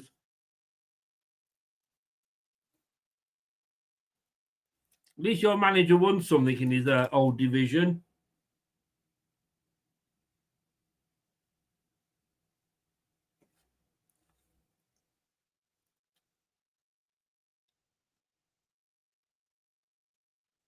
It looks like a Cola's at right back.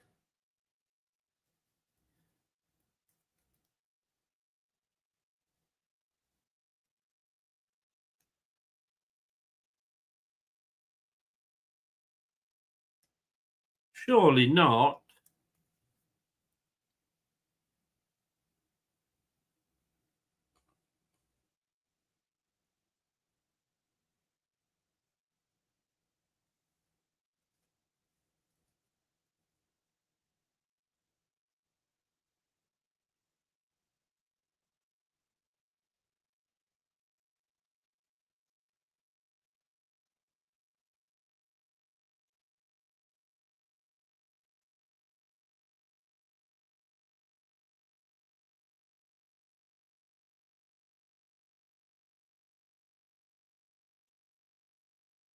Brentford have a throw in on the near side.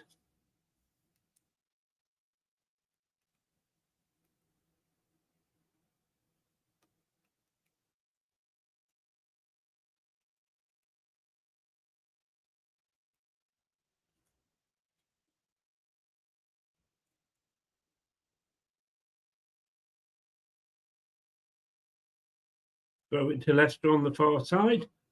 Leicester obviously now kicking from right to left towards the Kop, if there's anybody left in the Kop at all.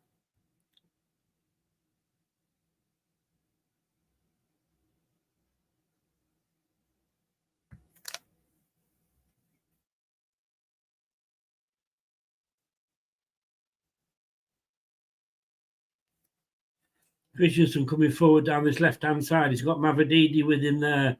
Mavididi onto his right foot. Vardy in. Oh, and he's just wide. Let's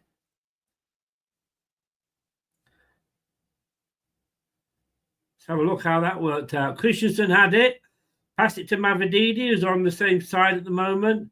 Chips it in.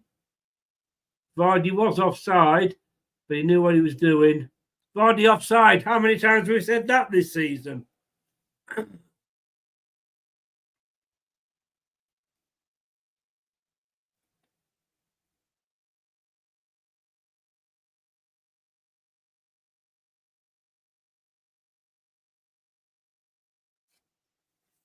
Hi, Mike. How you doing, mate? Thing is, Ayew is not a winger. I don't care what you say, that is not his natural position. Just this dickhead that we've got as a manager insists on playing in there.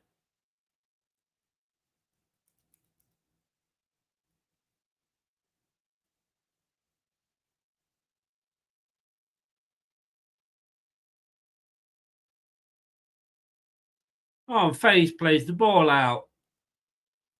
Maybe if he just stopped playing with himself and played football, he might be able to do a decent pass.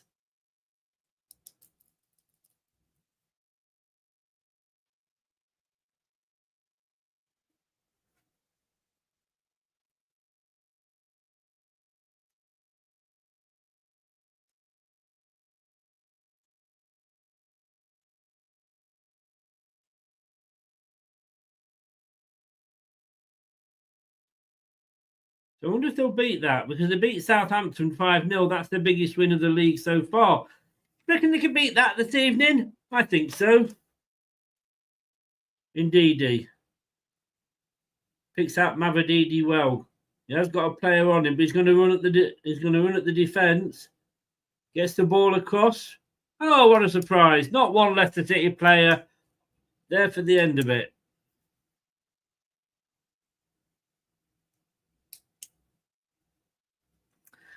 I'd buy 3 22-year-olds from fucking Rochdale. Couldn't do worse than this.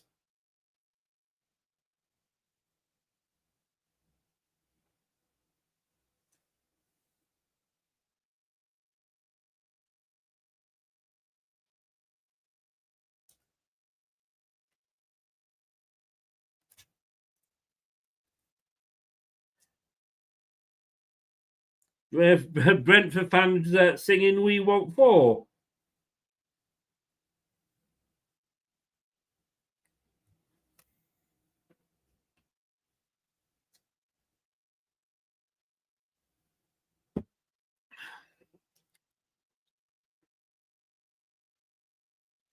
Please send Wout Faz off.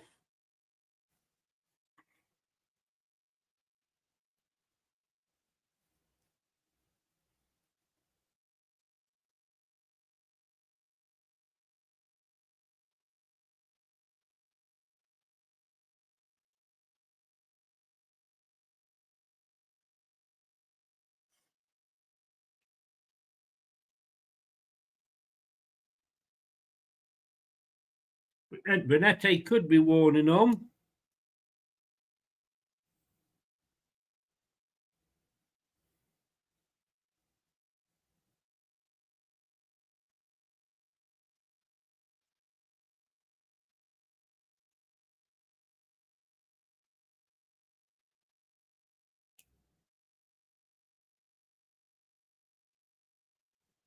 Curly puts it out there.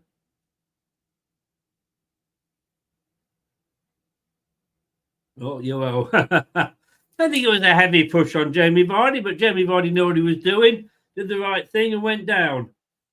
AU off, finally.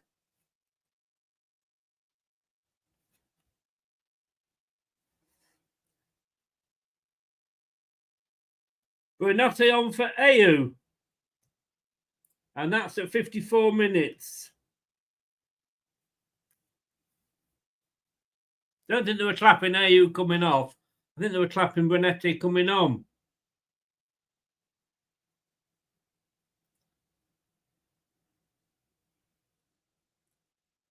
We're not.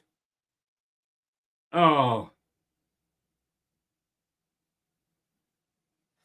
I mean, straight away, it was a great ball through from Bonetti, trying to pressurise the defender, and he got penalised. No. For God's sake, this used to be a decent sport where you could actually make tackles, not fucking powder puff football.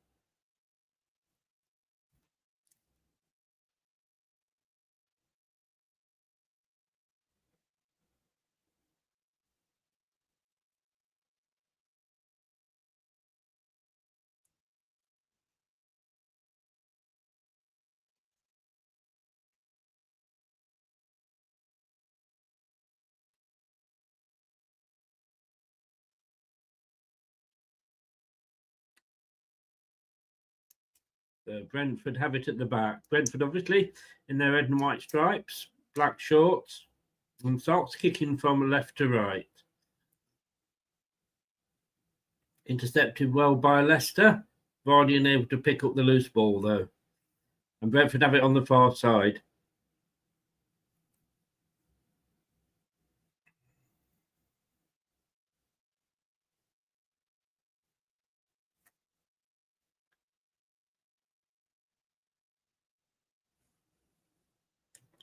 Corner for Brentford.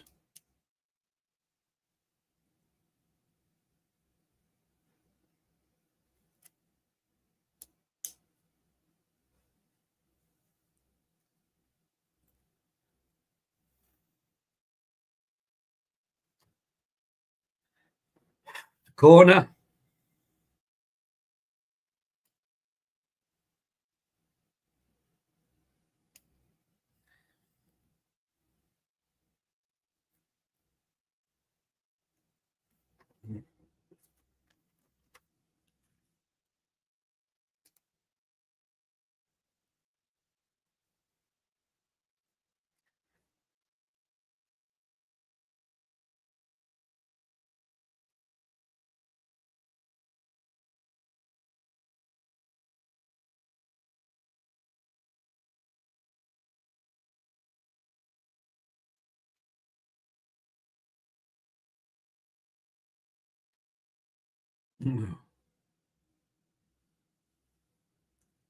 Free kick. Vardy just about getting the ball forward, but he had his foot trod on there. I think it is, Ash. I think it is getting bigger, yes.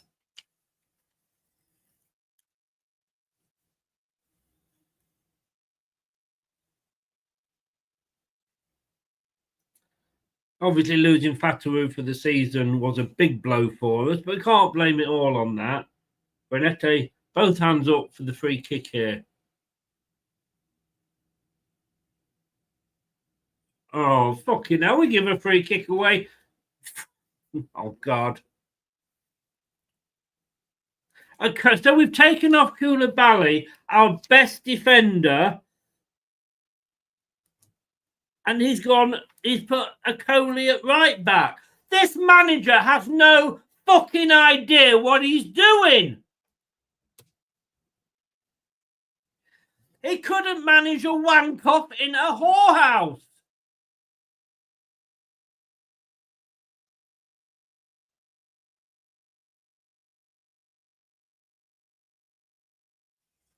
But Cooper never played Ayo under Cover Reed from the start.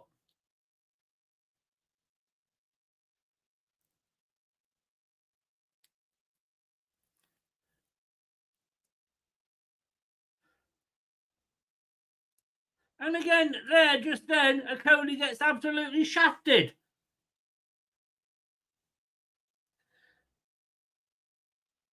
Oh, I mean, yeah, does a Coley all ends up?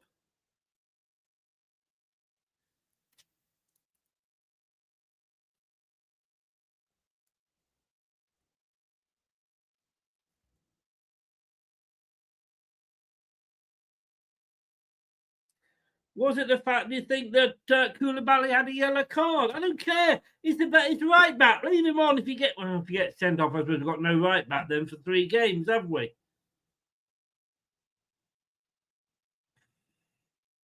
Brentford having to take the throw in again. In the right position this time, I'm guessing.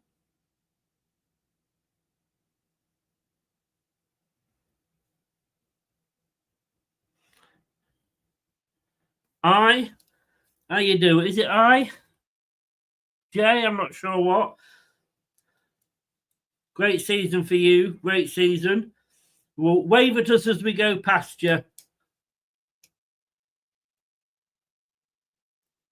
Lookman, hello. How are you? Yeah, it could be worse. We could have Daniel Levy owning the club. Nice to see you, Lookman. It's been too long. Do us a favour this weekend, though, will you? Oh, Brunetti, was he pulled back then? Body's new! Oh. I think Brunetti, it was pulled back.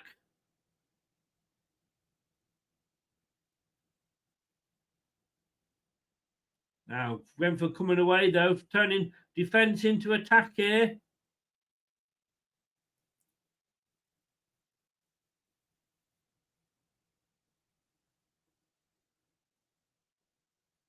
Oh, headed cleared by Vestergaard. I mean, if it isn't killed off already, it will be killed off.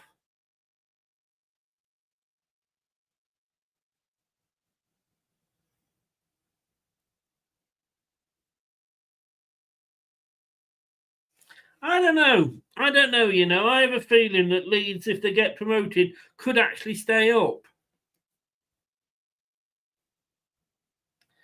And look, I know Man United having a bad season, Tottenham are having a bad season. Neither of them two are going to go down. Oh, Faye slipped again. Nothing new there. Akoli, again getting beaten by Sharda.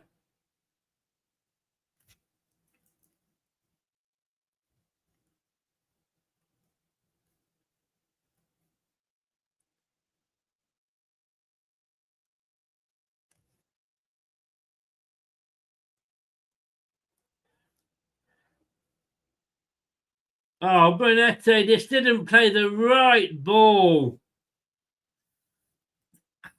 I can see what he's trying to do, and fair play to him. He's made a difference since he's come on.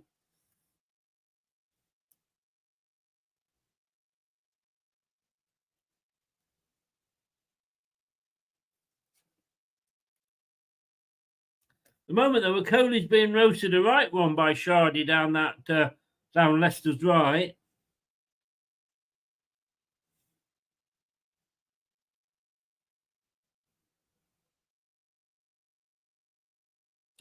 Indeed, Lookman, indeed.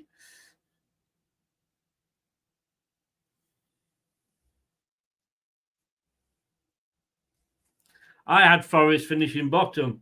Shows what I know. Now he still can't get it out. 63 minutes gone, less than half an hour left. I mean, if Leicester were to get a goal, it could get interesting. But if Leicester get a goal, I think Brentford would then go on, because we'll be coming forward then. I think they could come forward and get another. And it's an over the top, chip over the top for Brentford, and it goes out. And fair play to Forest as well. They're having a fantastic season. I did not rate Nuno as a manager. Obviously, I didn't rate Forest as a team. I thought they would struggle this season. Absolutely brilliant season they're having. Yeah. Would you hate that? Would you really hate that, I? Got quite a ring to it, Red Bull Leeds.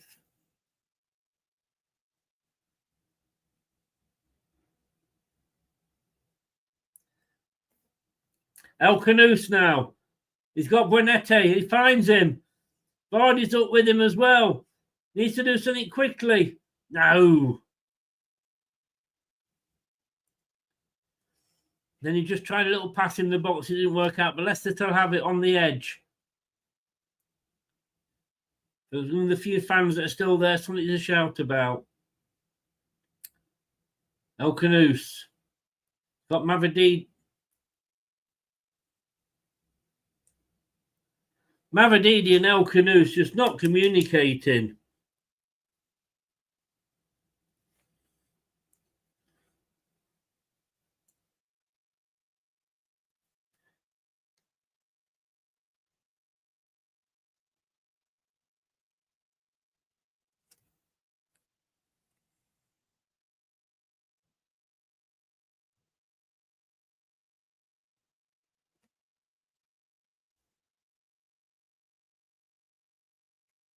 Is it Jay? I can't.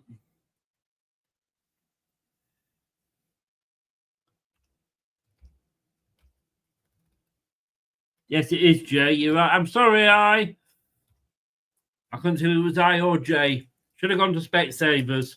I do, and they're rubbish. No, they're not. They're good. That's just my eyes are awful. Ball's gone back to Hermanson in the box. Even if they're pumping money into the club and they buy the... Have they bought... Well, they've not bought the club, have they? But if they buy the club out...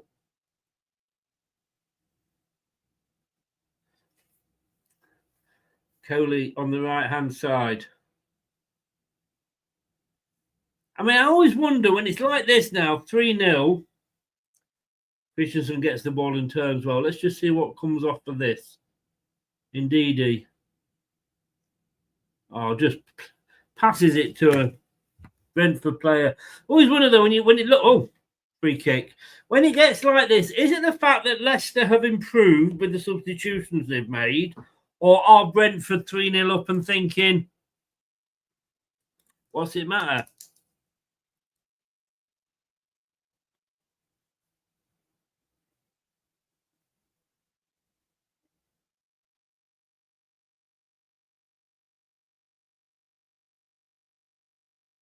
As they have Brentford eased off the gas. I'd love. Yeah, it is great. It is.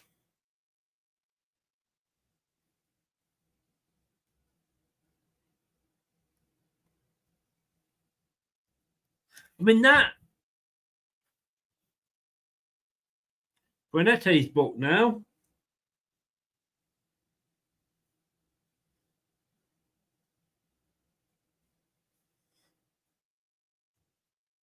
Corner to Brentford.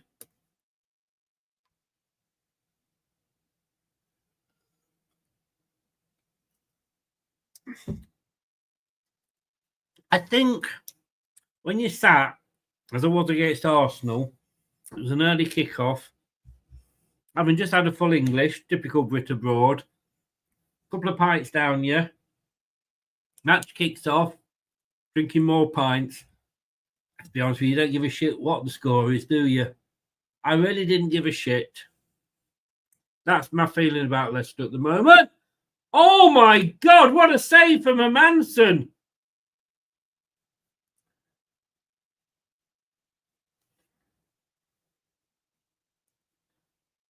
That was save of the match.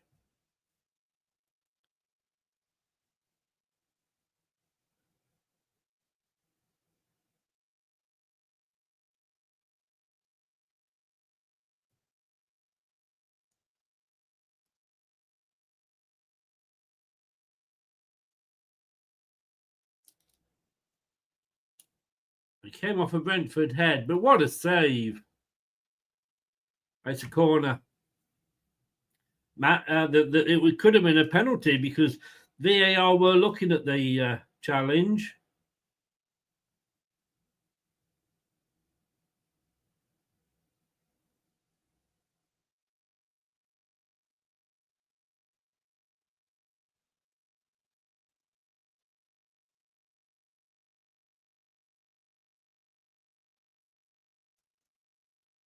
'70-minute mark coming up. Samari makes sure that Shardy ended up on his arse in the net.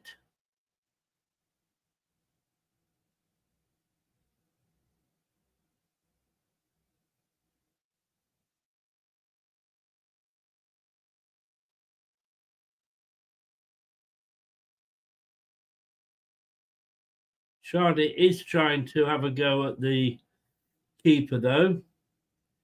Draw that is headed clear, but it's a long shot from Brentford. Ooh. Not sure it was got the foot in, but Brentford are still trying to get the ball back into the box. Leicester can't get it clear at the moment. Goes out to the far side. Looking to cross the ball in. Fays with the header out.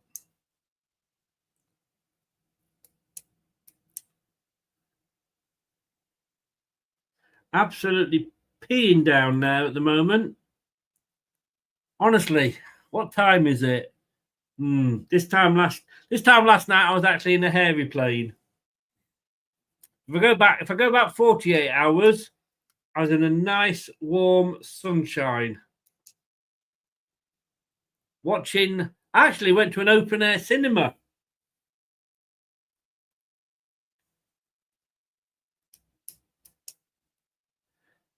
Fans are still leaving. I can understand that. This side's 3-0 down and it's pissing down with rain.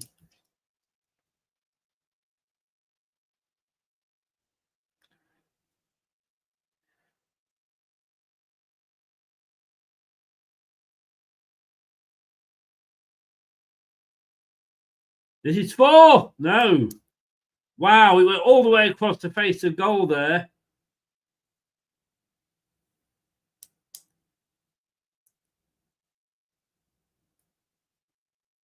Oh, Manson didn't get onto that at all. Probably as well he didn't, because if he'd got onto it, he would have put it back into the crowded box.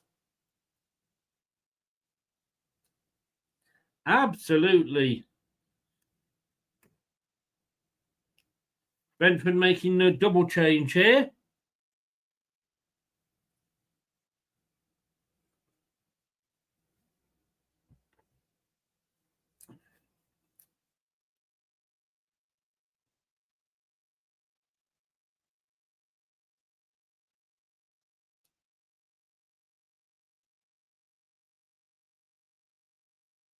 Not sure whether they're putting the captain's armband on there or a bra. He was having trouble, whatever he was doing. So Damsgaard and Jan Lett are off. Carvalho and Maghoma are on for Brentford.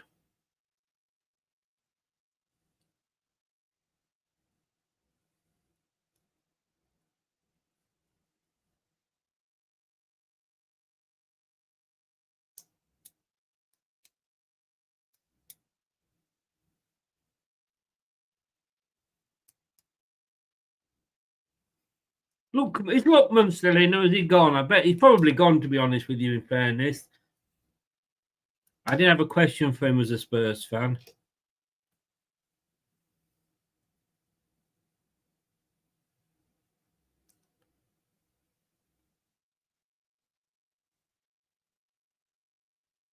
Oh, Canus gives it away. A good defending for once by Leicester, booting it up. It's on the halfway line. And a free kick to Leicester. Well done indeed, using his experience going down. Takes it quickly.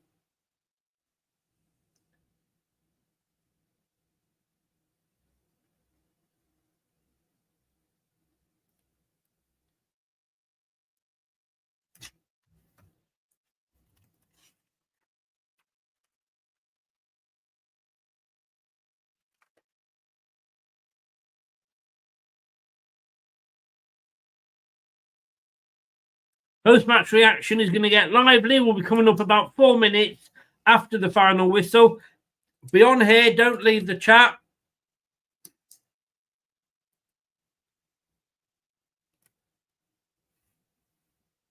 Does it? Probably because I couldn't be asked to change it. It does indeed.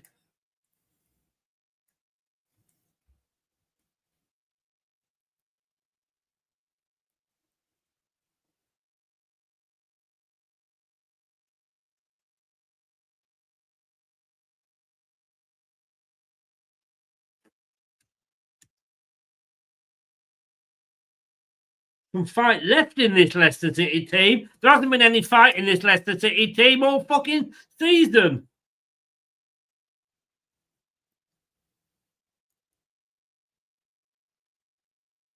Indeed, he loses it in the corner. Nobody there helping him out. Thank you, mixed up letterman.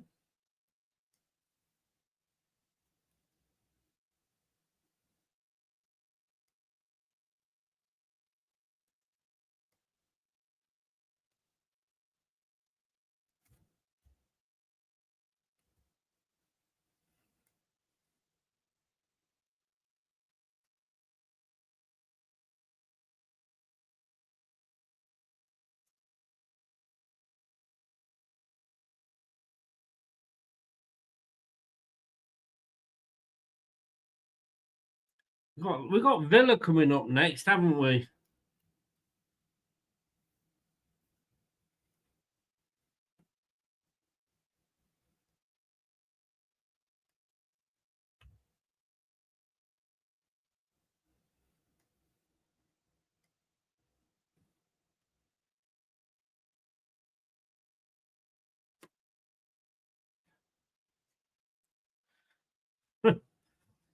I've got to say, I'm just agreeing with absolutely everything that Alan Smith is saying here.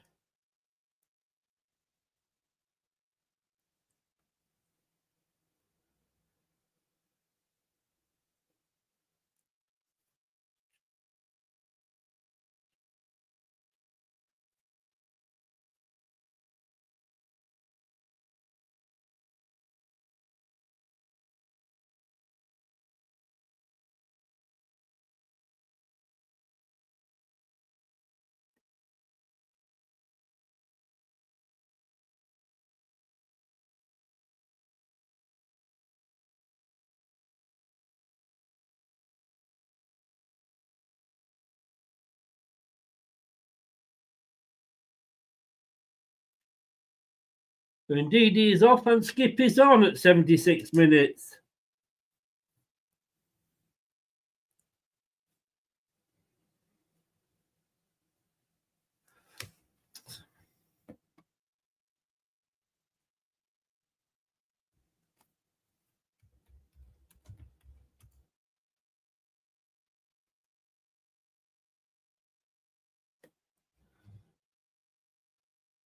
Some fans are still shouting, "Come on, Leicester."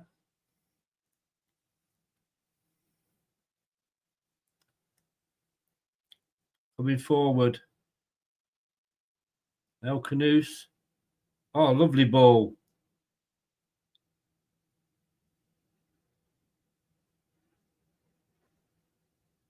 Free kick. Calls for handball. Don't think we're going to get it.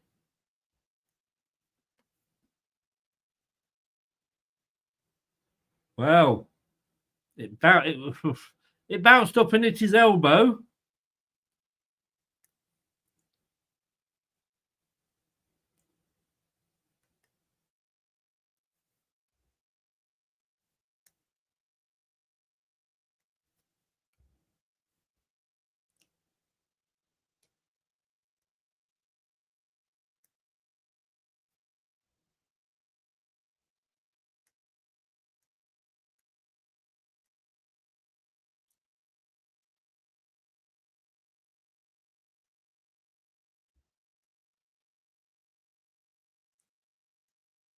Leicester make the most of it now because the free kick goes all the way back to Madsen Manson. Of course it does. This is Leicester.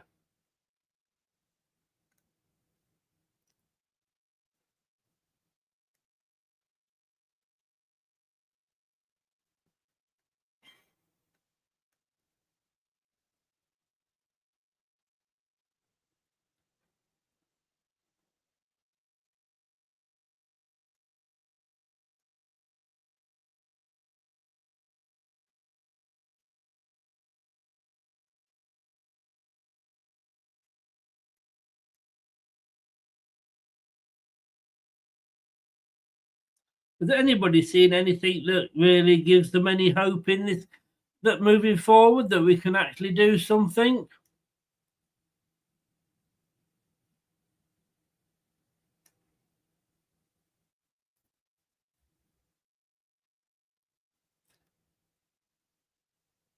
Leicester, nobody wants. Again, no. Coley had it there. Why didn't you just have a go?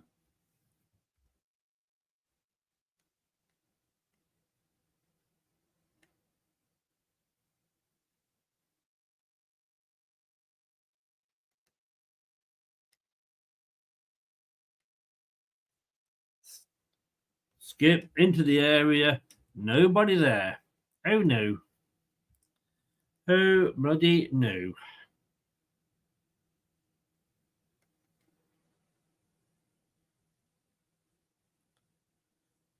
Rudkin's still there. Let's hope he gets fucking pissed wet through, shall we?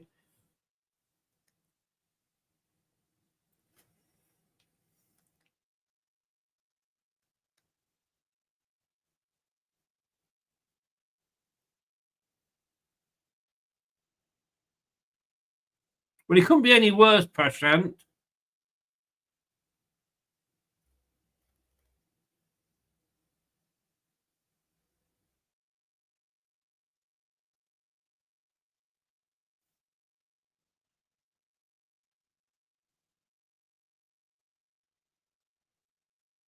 Yep, West Ham next.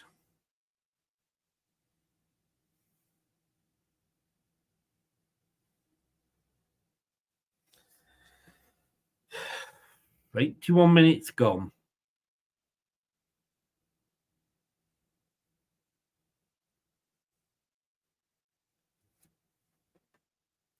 You know, Daka's on the bench. I mean, anybody ever would think that we couldn't play two up front?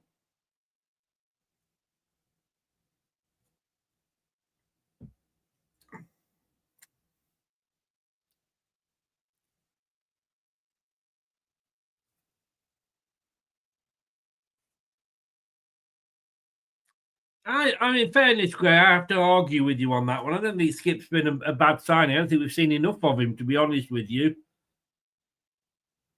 I mean, I think Winks has been awful this season, but it wasn't a bad signing because he was fucking brilliant last season. Another change coming for Brentford.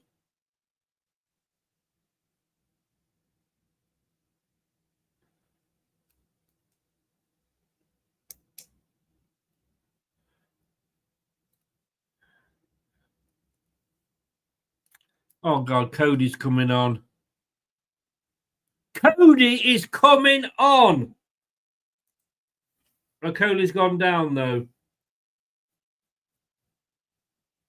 Is that why?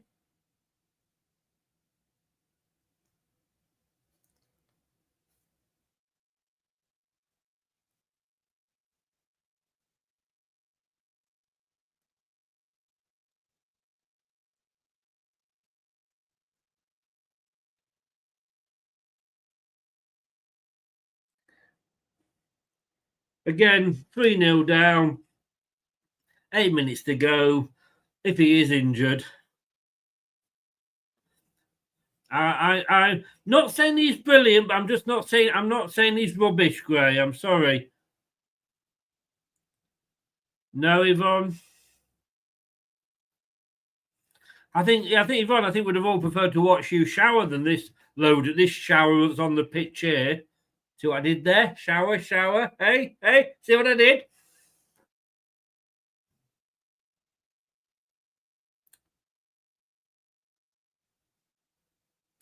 So, of course, watching Yvonne shower would be completely wrong and illegal.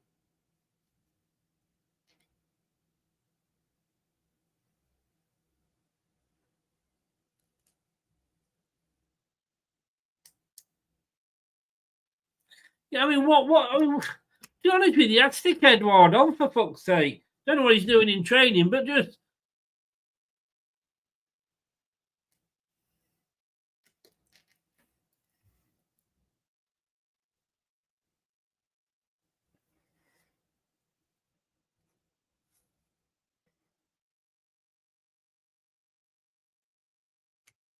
I mean, we have got a long wait now until our next game.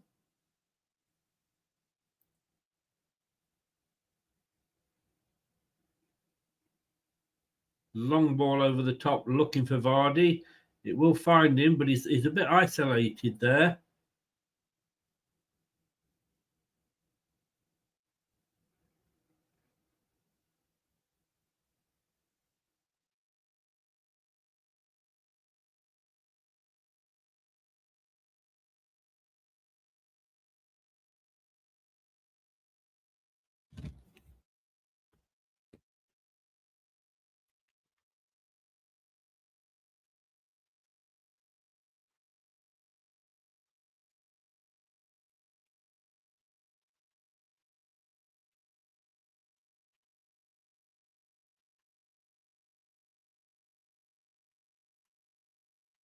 Good news. I don't have to write for the BBC next week. Kate's going to be doing it.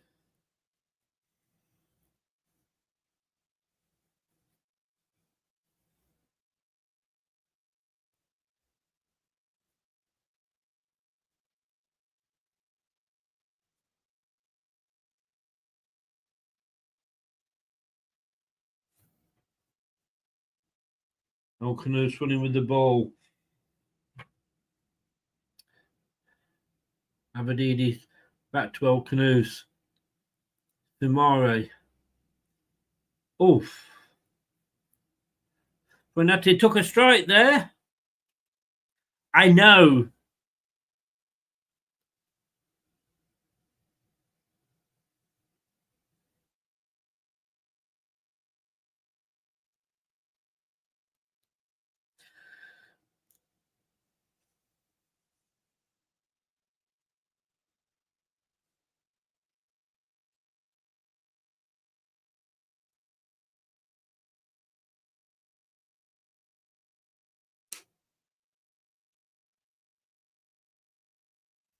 Sade is off.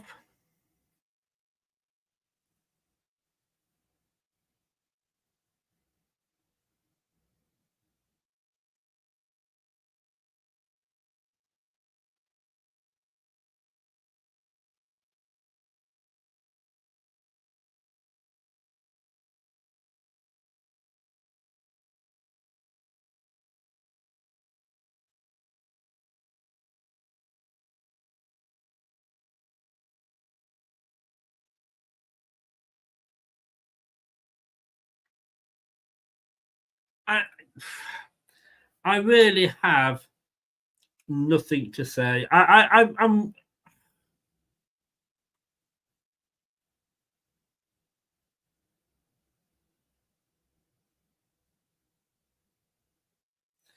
make ourselves harder to beat. Being fucking impossible. I'm just giving the ball away again.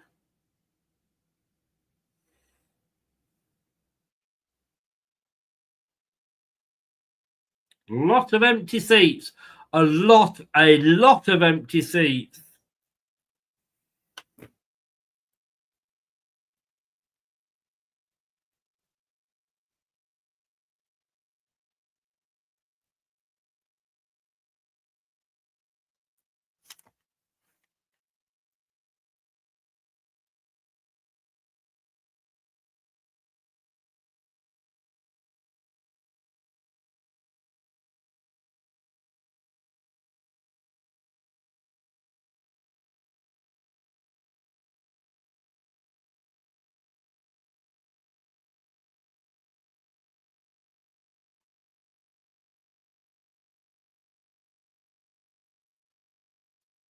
4-0.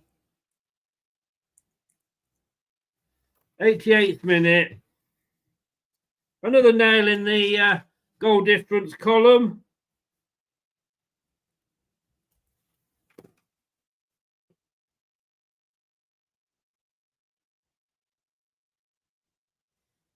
Four 0.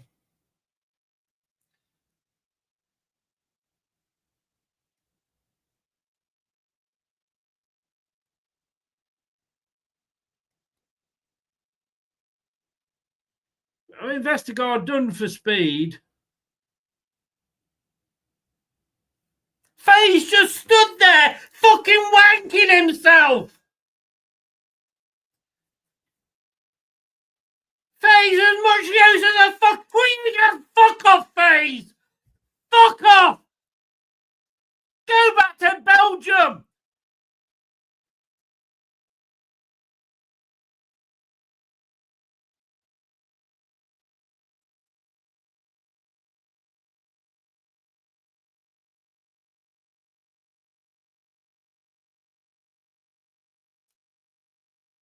Well, somebody, Freak should be doing our own players. One Leicester player, please get man of the match and go and fucking punch Faye in the face.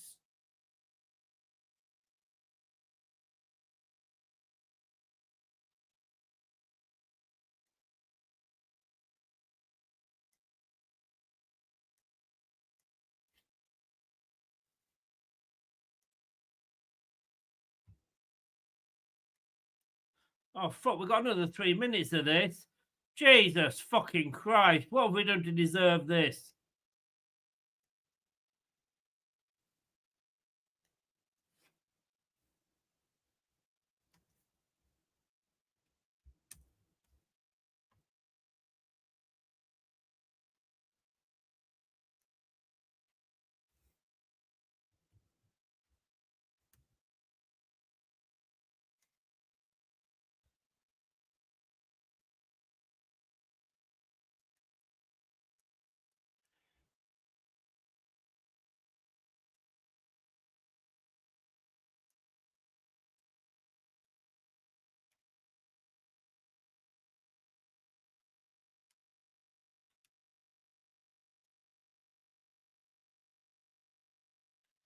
Cheers. Shouts going up for we want Rudkin out.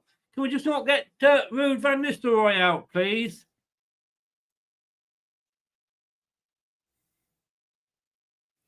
As things stand,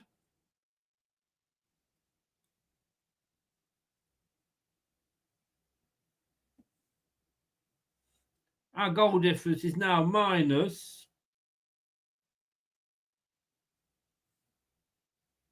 34. Could be 5.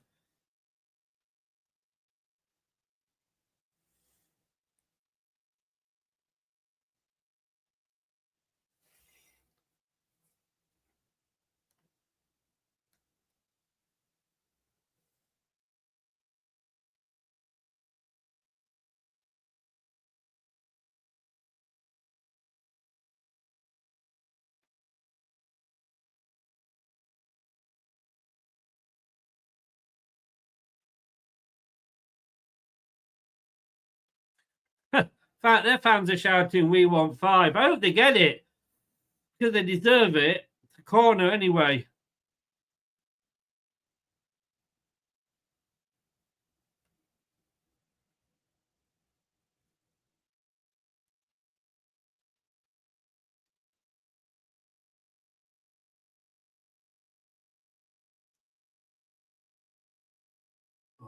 The player down for Leicester.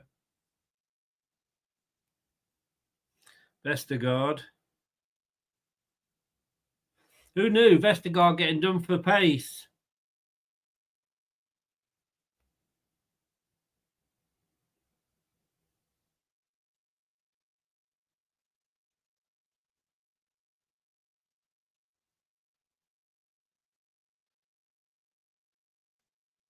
Don't forget, stay with us for the post-match reaction. It could get very, very nasty. Full time, booze ring round. We'll be back. Don't know when. We're back in about 5 minutes, guys.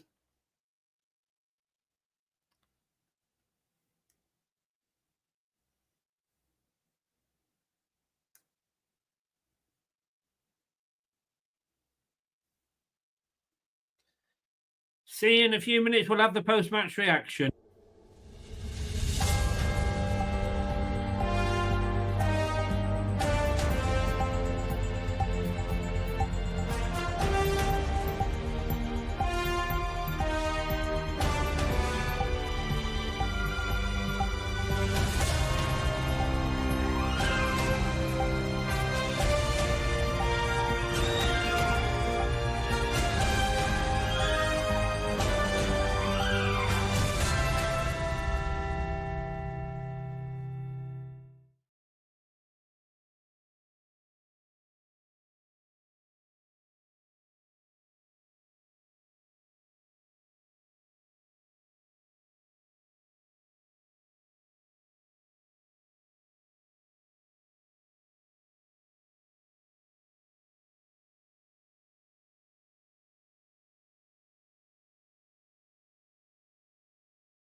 I've no fucking idea what to say.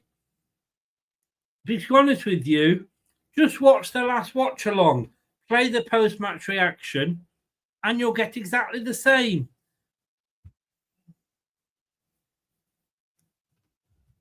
The only saving grace about this season, and it is the only saving grace, is the fact that we cannot get less points than Derby County. And I guess we actually have to thank I nearly said Peter Taylor there. That's fucking Brad's fault for mentioning his name in the private chat. We've really got to thank Steve Cooper for that. This manager has no fucking idea what he's doing. But honestly, I am going to start a Just Giving page and start a collection to pay a hitman to go and fucking shoot Wout Faes. The guy is taking up somebody else's oxygen on this planet.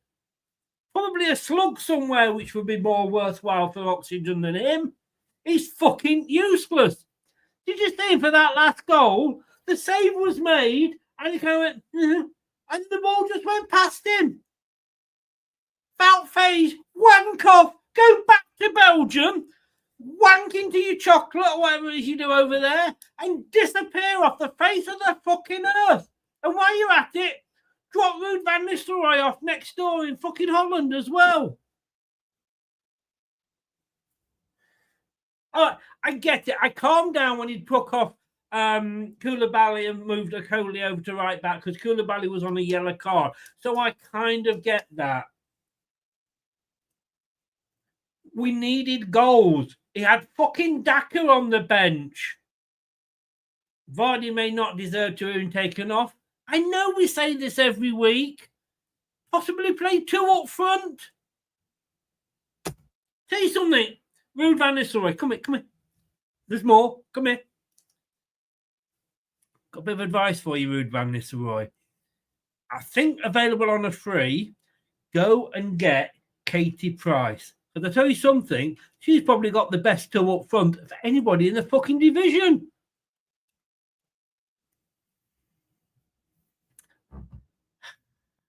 Hard to stomach. Well, the guys are here. I'll bring the guys in a minute. Hard to stomach, says Prashant. Dower van Nistelrooy, he's not even that good. Has to be sacked in the morning. I tell you what, I was saying stick with him till the end of the season. I don't know if I should now. I think I want him out of my club as well.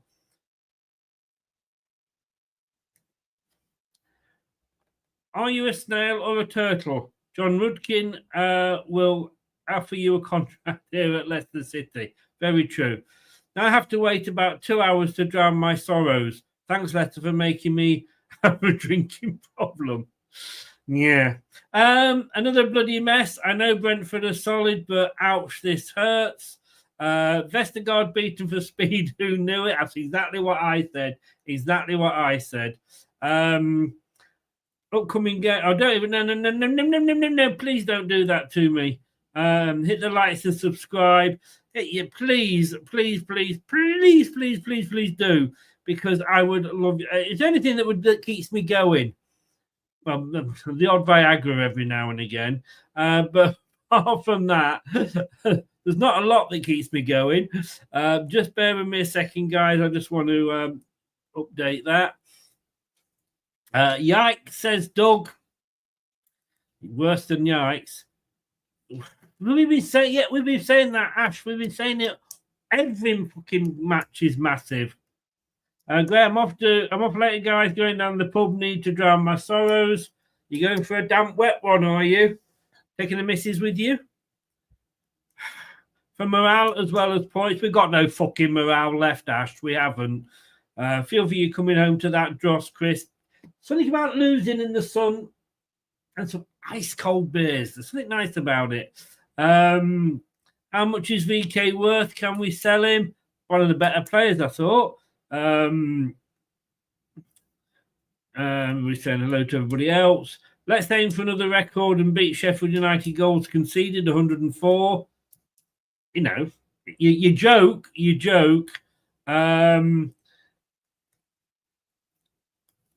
VK is worth nothing, worth a fucking fortune more than Wout Faes is.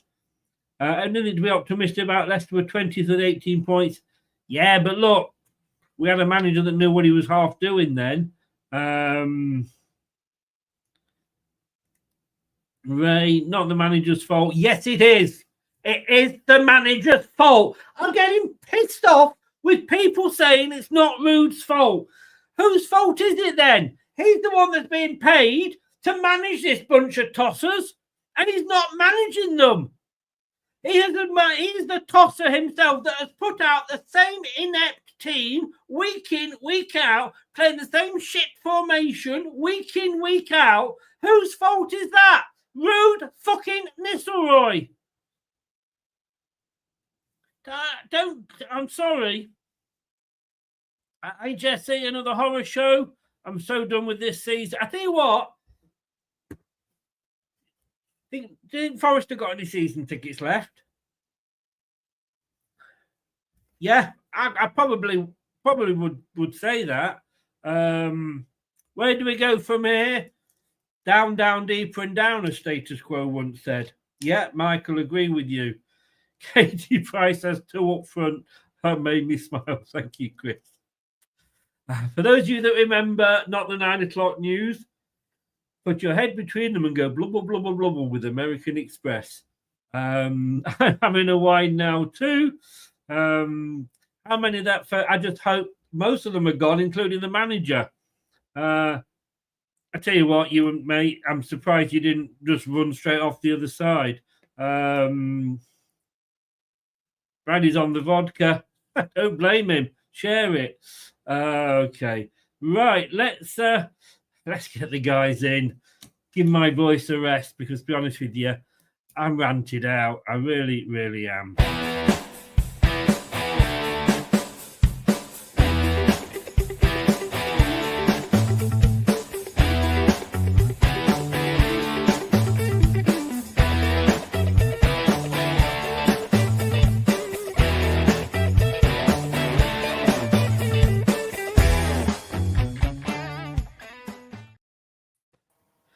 Guys, have I got everybody in?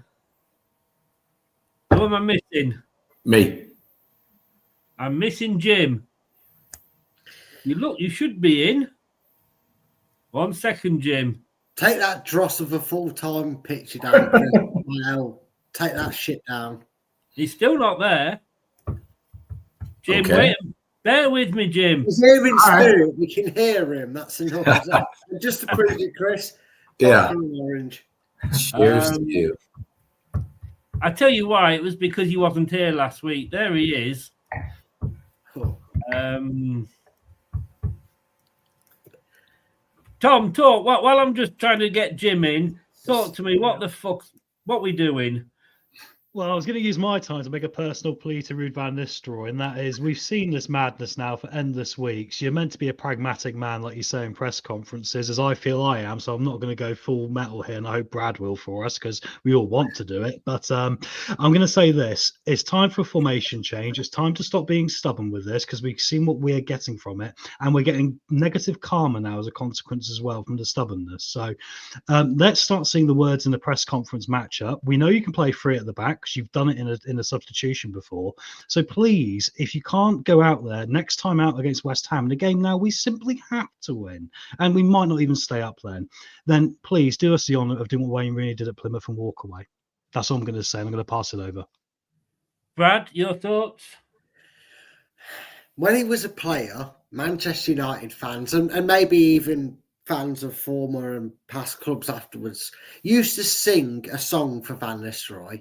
And it used to go like this: Ruud van Nistelrooy, na na na, Ruud van Nistelrooy, na na na na na. And I would like us to start singing that in the King Power, but with a little bit of a tweak. Fork off Van Nistelrooy, na na na na. Fork off Van Nistelrooy, na na na na na. Wayne Rooney's better than you, na na na na. You haven't got a fucking clue, na na na na na. There you go. There's a fucking song because he is a trash talking manager. I said it about Scott Parker, Chris. I said it about Frank Lampard, Chris. I said it about Wayne Rooney, Chris. I said it about Steven Gerrard, Chris. And guess what? I was fucking right about Ruud van Nistelrooy. You're a clueless person who cannot manage just because you're good at football doesn't make you a good manager. Fuck off, Van Nistelrooy. Now. And I'm being polite. I'll have you know. Wayne, Jim, I don't know what. Well said. Going on here, Jim. I That's do fine. apologise, Jim. I'm going to come out. Brad, take over for a second. I'm coming out and coming back in. Oh, okay, right. Time for the channel shut down with my swear words now, mate. I mean, Tom. I mean, obviously, a 4-year-old with an ability to speak and actually point at things could do a better job than Ruud van Nistelrooy. But guys, we know Ruud van Nistelrooy is going to absolutely turmoil with this club. Genuinely saying this, I'm genuinely saying this, not tongue in cheek, I'm genuinely saying this.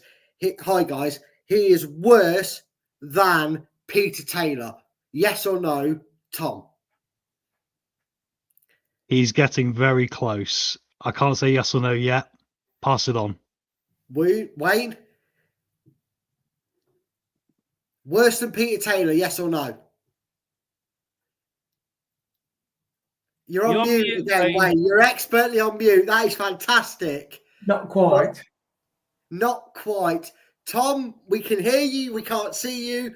But worse than Peter Taylor? I know you're not a Leicester fan of that generation, but if you search our history, you maybe know who he is. Tom, Jim, sorry, do you know Peter Taylor? No, I don't. No, I don't. But I imagine you wouldn't have brought it up if he wasn't pretty damn bad. Would you put him in a top 3 worst Leicester managers then, Tom? Just for you. Jim, sorry, just for you. No. Oh, Kate says she's saving us all. But Jim, answer quickly. No. Worst top 3 manager you've seen? So far, so bad, yes. There you go, Chris. I've saved you. Bring in something that is inspirational to the channel to cheer us all up. Go on, Chris. I'm trying to, knowing me, I'll probably use Kate here. Let me see if I can get her in. I'm going to have to let you guys go. Kate, what the fuck is going on? Kate, you're on mute.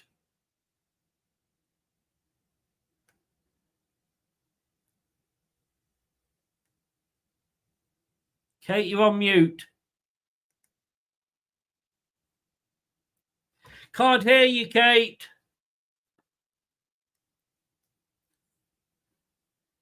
Somebody tell me she's on mute. She's muted herself. I can't unmute you. All right, she's gone. See if she'll come back in.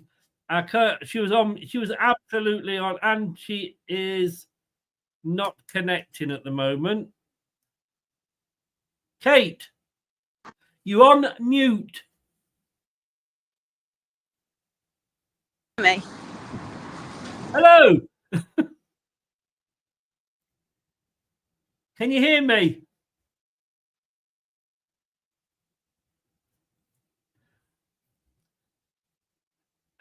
Can you hear me, Mother?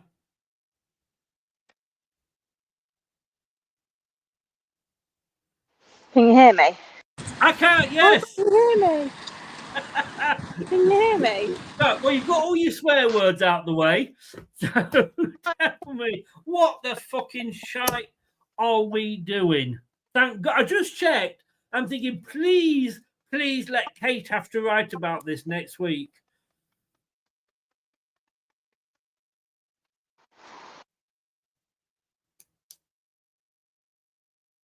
And she's gone again.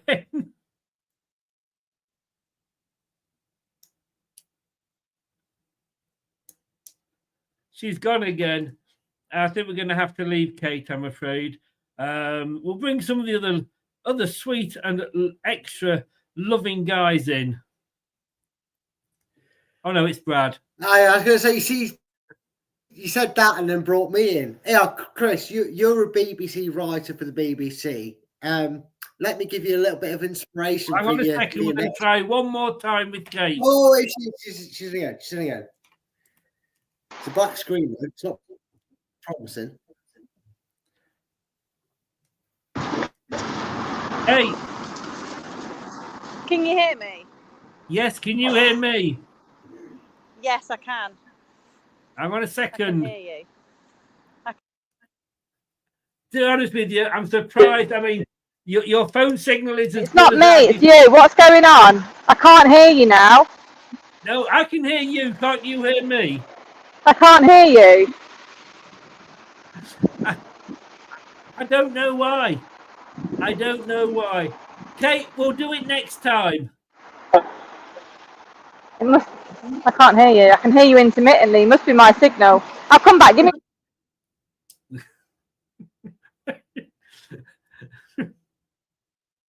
Oh, God, I love this, haven't we? Brad, I'll just keep... And no disrespect, guys. I'm just going to take Brad in now. Ronald says, Frank McClintock, Brian Hamilton, and maybe even Sven. No, not Sven. But yes, Frank McClintock, definitely. Brian Hamilton, definitely.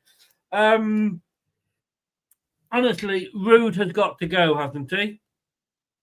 Yeah, Chris, I've said it all along. I can't use that line that y'all laughed at me with like Samara and things like that because a lot of you agreed with me. This is what happens when you give a part-time asswipe the job. He was good at football. Doesn't make him good at managing them. Doesn't mean it. Do you want to know the sign of desperation, Chris? Signs of desperation are doing what Cooper did, which is putting Samara and that on. The other sign of desperation, as she's back right now, I'll say quickly. Hello. Hey, hello. Right, oh yes, I can hear you now. I don't know what the hell happened there. I'm sorry. Our signal is probably just like Leicester's defence, full of holes. I'm sorry, I've had it with Rude. He's got to go, hasn't he? Do you know what? I'm starting to feel the same myself. I don't know what the question was for the answer to be skipped. And, you know, why are you bringing Branagh not on 8 minutes after half-time? Why aren't you bringing him on at half-time? Why aren't you starting him? We need goals. We had this horrible potential record hanging over us with 6 games at home without scoring. And you don't even set up to try and score. And he talked about balance in defensive elements with Ayew and Cordova-Reid. We don't need balance defensively. We ship 2 goals a game at least. Just accept it. Try and score 3. Yeah, my frustration is building for sure. And I mean, do you get rid? I don't know. Well, who could do any worse? Andy King's there. Put him in charge. Yeah, I know. Yeah, really frustrating.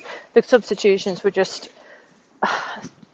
I didn't know what to make. They're so confusing. And it was just an absolute shit show of the first half. The first 30 minutes, you know, 3-0 down. I thought the first 10 minutes we started off quite well. We seemed to be attacking with pace. Vardy had that really good chance. But then I felt this for the past 4 or 5 years, to be honest, where it feels like we start really well and that's the plan. They've just left the dressing room and it's fresh in their heads. And then as soon as the opposition have their first attack, they then go back into old habits and recoil. Yes, I do. I mean, 31 minutes, I saw fans leaving. 31 minutes. Yeah, unbelievable. Absolutely unbelievable. And I wasn't even tempted to, but I could kind of understand it. Yeah, it's just the manner of these defeats, isn't it? We're bleeding goals left, right and centre, and I can't remember such a poor defence setup, to be honest. I can't remember such a poor defence. Well, I've never seen fans leave that early, and I've never also heard the opposition fans doing the olays for passes as early as 38 minutes, which we were doing in the fourth. It was a total and utter embarrassment. It was, and I hate to say it, but I feel like every defeat that we're suffering at the minute, I keep thinking, oh, that's the worst performance of the season. And then the next game goes and beats it. So that's the worst performance of the season. when you look at who we've got coming up, Brentford and I went for a 2-1 win against Brentford, knows why. But Brentford and West Ham are the only two games I think we could probably get something from. I just like, and somebody said earlier, well, you can't blame Rude. But Rude's a guy that's picking the same team week in, week out, and are still losing. As playing the same formation week in, week out, and are still losing. Surely, he has to take the blame. The players as well. I accept that, but I just don't know. But on the other side, still only 2 points off Wolves. Yeah. And if we finish 17th, that's what we're aiming for at the start of the season. Yeah, absolutely. But I just can't see where the points are coming from. Can you, with performances like that? Where they're coming from? I can't see where they're coming from. And I know what you're saying. I completely agree that, Rude is picking the same team, expecting different things to happen. I do think, obviously, it's not his squad. There's only Koulibaly that's been brought in under his tenure. And I think, personally, you've just got to accept that the defence isn't good enough.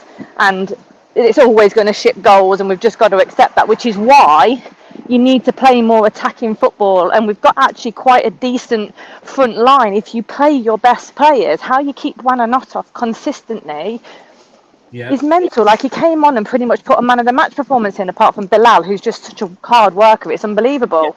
Yeah. I've got to say here that we'll come on to man of the match in a moment. But can you remember a Leicester manager that has spoken more bullshit than Ruud van Nistelrooy? 2 weeks ago, it's like, I'm going to bring these two youngsters in, and he named them. And then he only brought one in and just left him on the bench. Today, this week, he was talking about this young lad that got a hat-trick. Nowhere to be seen. He talks utter and absolute bullshit.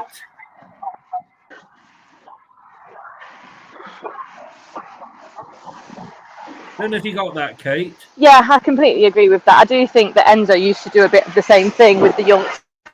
Talk about these youngsters, and yeah, I did. I got that. Can you hear me? Here, Luke. Yeah.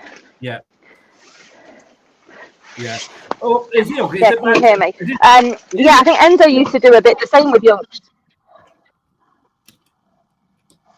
No, she's gone. Can you hear me? I could go very quickly, Kate, because it's a bad signal. Don't know if you can hear me. Can you give me your performance rating and your man of the match? Performance, I'm going to give 3, and man of the match, Bilal, as usual. Yeah, no, I mean he at least he was trying, wasn't he? He always does. Yeah, he always does. But all you got to do is mark him out the game, and then you've won, basically. Kate, thanks very much. It's about it. I'll let you go. At least we've got the weekend to recover. Yeah, that's true. Take care. Safe journey home. Thanks very much. All right. Cheers. See you soon. Bye. Bye.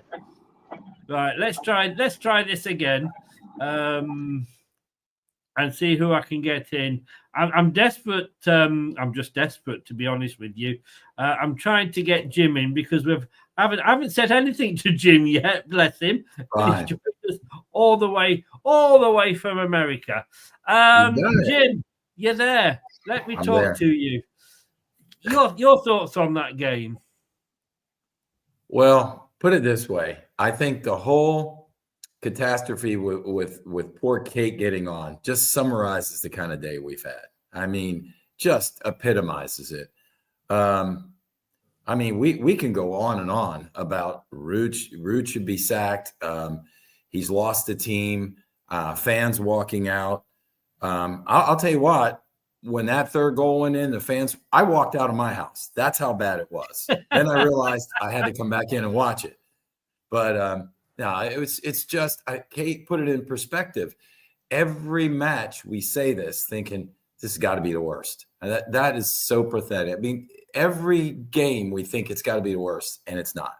So, yeah, tough to watch. I think Tom said it was just fucking brutal. It was just torture. And that's kind of from Chris. I've never heard you talk as little as you did during this watch along. I kept thinking, is he on mute? And you were just sitting there shaking your head, not knowing what to say. I had nothing to talk about, and that was the with you. problem. Wayne, hello, Wayne, as well. I mean, have you? I was losing it. I was losing it at points during the game. I mean, just can it get any worse than this? Wayne, you're on mute again. Wayne, you're an expert at putting yourself on mute. Sorry, guys. I'm just saying, Chris, welcome back to the UK in the wonderful world of Leicester City in the Premier League. Yes, thank you so very, very much. To be honest with you, it's easier to stomach when you're in a 28-degree day with a few cold beers and a full English. It's a lot easier to take. I mean, look, let's. I want to start with you, and then I'm going to go to everybody. Is it time for Ruud to be sacked, or do we stick with him till the end of the season? I think he's run out of brownie points, really. The team selection, you're thinking, where is the change? It wasn't there. And when he brought Buonanotte on, that got Koulibaly. You can understand why he signed Koulibaly. Energetic, good in the tackle, trying to play the ball forward, patient with the ball until the pass was on. Great player. He just needs better players around him. But I mean, to bring Buonanotte on, and he really took the game by the scruff of the neck. He needs better players with him as well.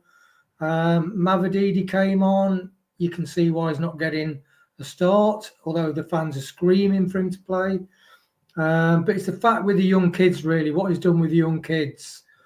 I didn't like Maresca for the way he treated the young kids, as Kate said. Lip service, and Ruud's just gone on to, not important what he says, his actions prove that he doesn't have faith in the young kids. And some of those young kids are bloody brilliant players. Yes, yeah. So is that a yes or a no? Are we sacking Ruud now or keeping him till the end of the season? I would say, who do you get in? And I would also say the financial implications of sacking a second manager in a season, and also the fact that would Ruud bringing in players get more out of the squad in the Championship? That's my only proviso. So I'd say no, because I think we're going down. Okay, so you say stick with him till the end of the season, and then we will review.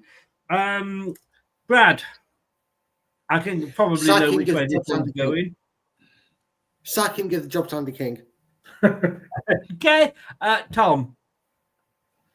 I'm going to say no for the moment because I feel we're seeing how bad it is. But I also want to play a bit of devil's advocate here because I do agree with everyone. I think he's awful. I'm not saying he's not. But I also look at this Leicester City team now we pull out every week. And I've not looked at a Leicester City team I've disliked more probably since the days of Momo Sylla and Mark de Vries for what we're going to probably get. And that's the first time I've said that since then. So I'm going to say no for now because I think PSR-wise, if we can't spend any more than £3 million, we obviously can't afford to spend £3 million on sacking a manager now without having repercussions down the line. But like I said to you earlier, Chris, after we get through this difficult run of games into the end of the season, if we're already relegated and it's terrible, get rid of him then. So end of season for you. April. Jim? I look at it this way. We talked a couple of weeks ago about the definition of insanity, doing the same thing over and over and expecting a change. That's what he does. He's not giving players a chance. I think from the business standpoint, I agree with Wayne. It's dodgy as far as is it going to hurt the club in the long range. But from the fans' perspective, from my perspective, I'm tired of it. I'm tired of it because you got Buonanotte that should be in there playing more. You got these young players. The alignment. How many times have these wizards on this panel said, change the freaking alignment? And he doesn't do it. So myself personally, it's time. As long as the move doesn't hurt the club We know we're going down. As long as it doesn't hurt the club terribly, get rid of them. Get somebody else in, because then they'll make changes. Whoever comes in will make changes. And that's all we want to see right now. We want to see some better football, and we want to see change. For anybody that's watching outside of North America, alignment obviously is formation. Just I have to watch what I say around you. I know. I'm new. Although the way that Donald Trump's going on, of course, he could claim that he's going to take over Britain after he's finished with Canada and the Gulf of Mexico. Sorry, Gulf of America. So it's 2-2. Take care there, Chris. Take care. Why? Is he watching? Is Trump watching? I was gonna say Canada just won like the other four nations like yesterday, dude. So like, yeah, a bit fresh for North Americans in the chat right now. Look, 2 sacks, 2 end of season. So I guess it's deciding vote is down to me. I have to say I don't care whether it costs us or not, because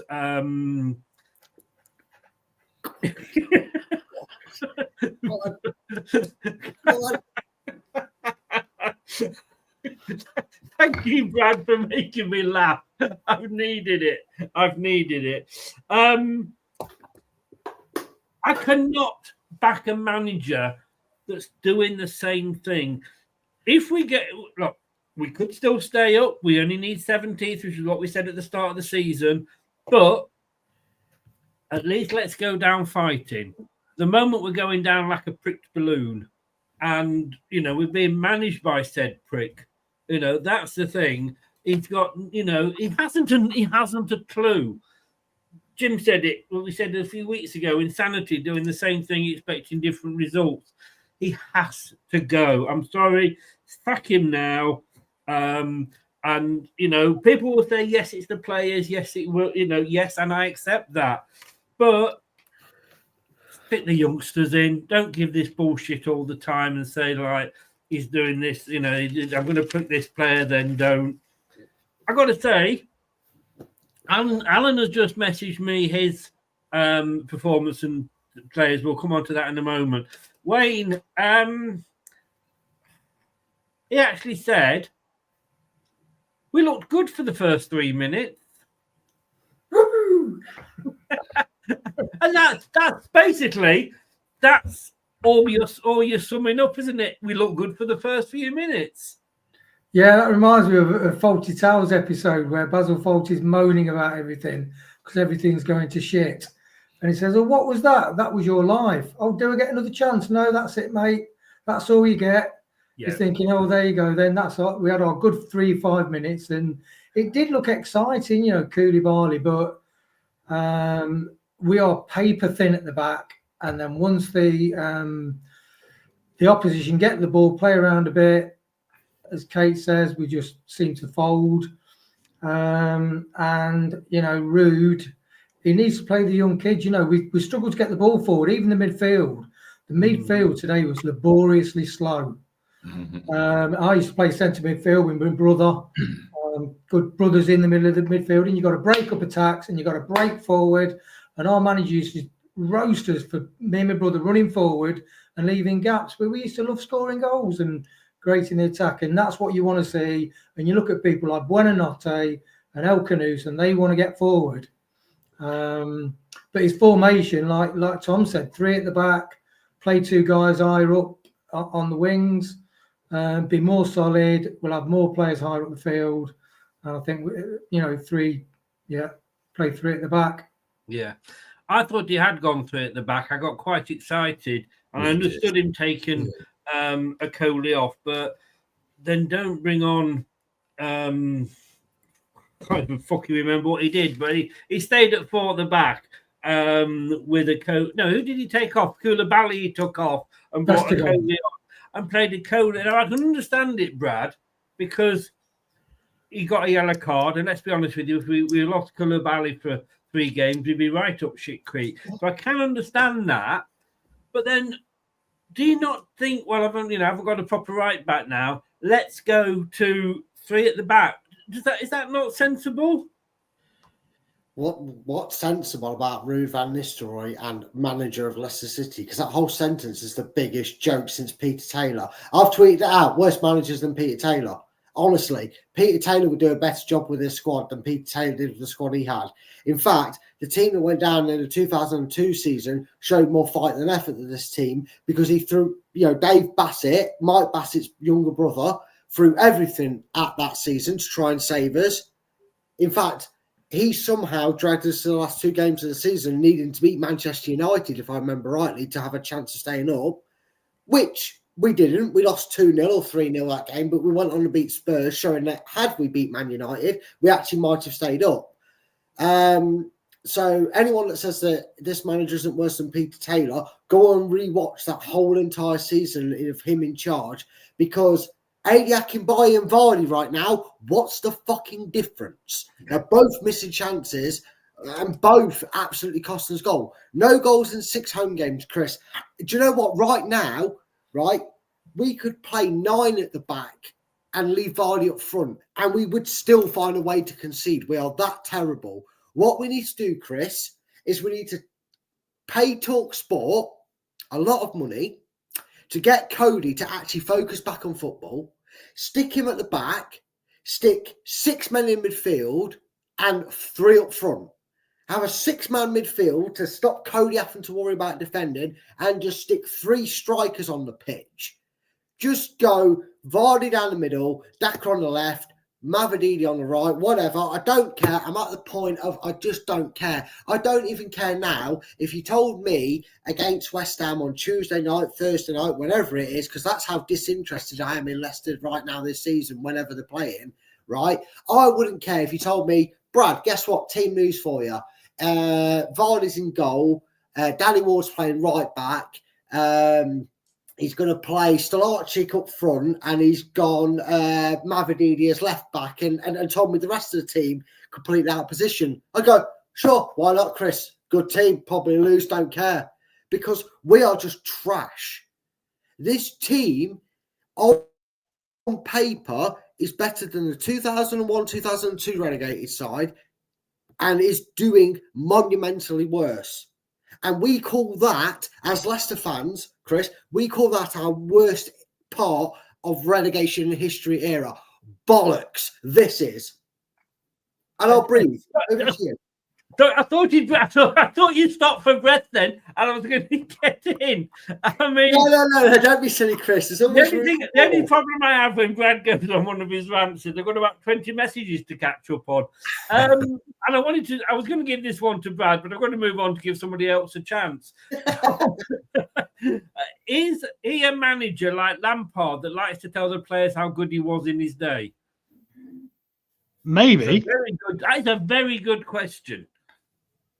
Yeah, it's a very good question, isn't it? And unfortunately, from what we're seeing, we're starting to think that's a possibility. We wouldn't even be questioning that if things had even gone slightly north, but they just keep going south, don't they? I think it's interesting going back to the argument about playing 3 at the back, because let's be real, every time we see a lineup now and we see Decordova Reed on one side and then we see Ayew on the other, it makes me go, we've got no wingers. He's not willing to play Mavididi. Fatu is injured. So why are we bothering? Because the second highest goals we got this year is from James Justin, who's a right back. So why not endorse that? Play the right wing back position, the left wing back position with Christensen, or Thomas, who has shown he actually can do a right and left wing back. Go with the 3 at the back and ditch the wingers we haven't got anyway. It seems madness to me to be doing this system when we've shown we've not got the personnel. So we get what we deserve. And until, like we say, we move past that and we take some accountability. And the problem is that the best people in the world, irrelevant of how good of a football player you were, they're ones who have balanced personalities where they understand when they're wrong. And I'm starting to get to a point where I'm feeling like we're getting gaslighted as fans in press conferences because what is being said is not being delivered. I'm going to put something else to you, Jim.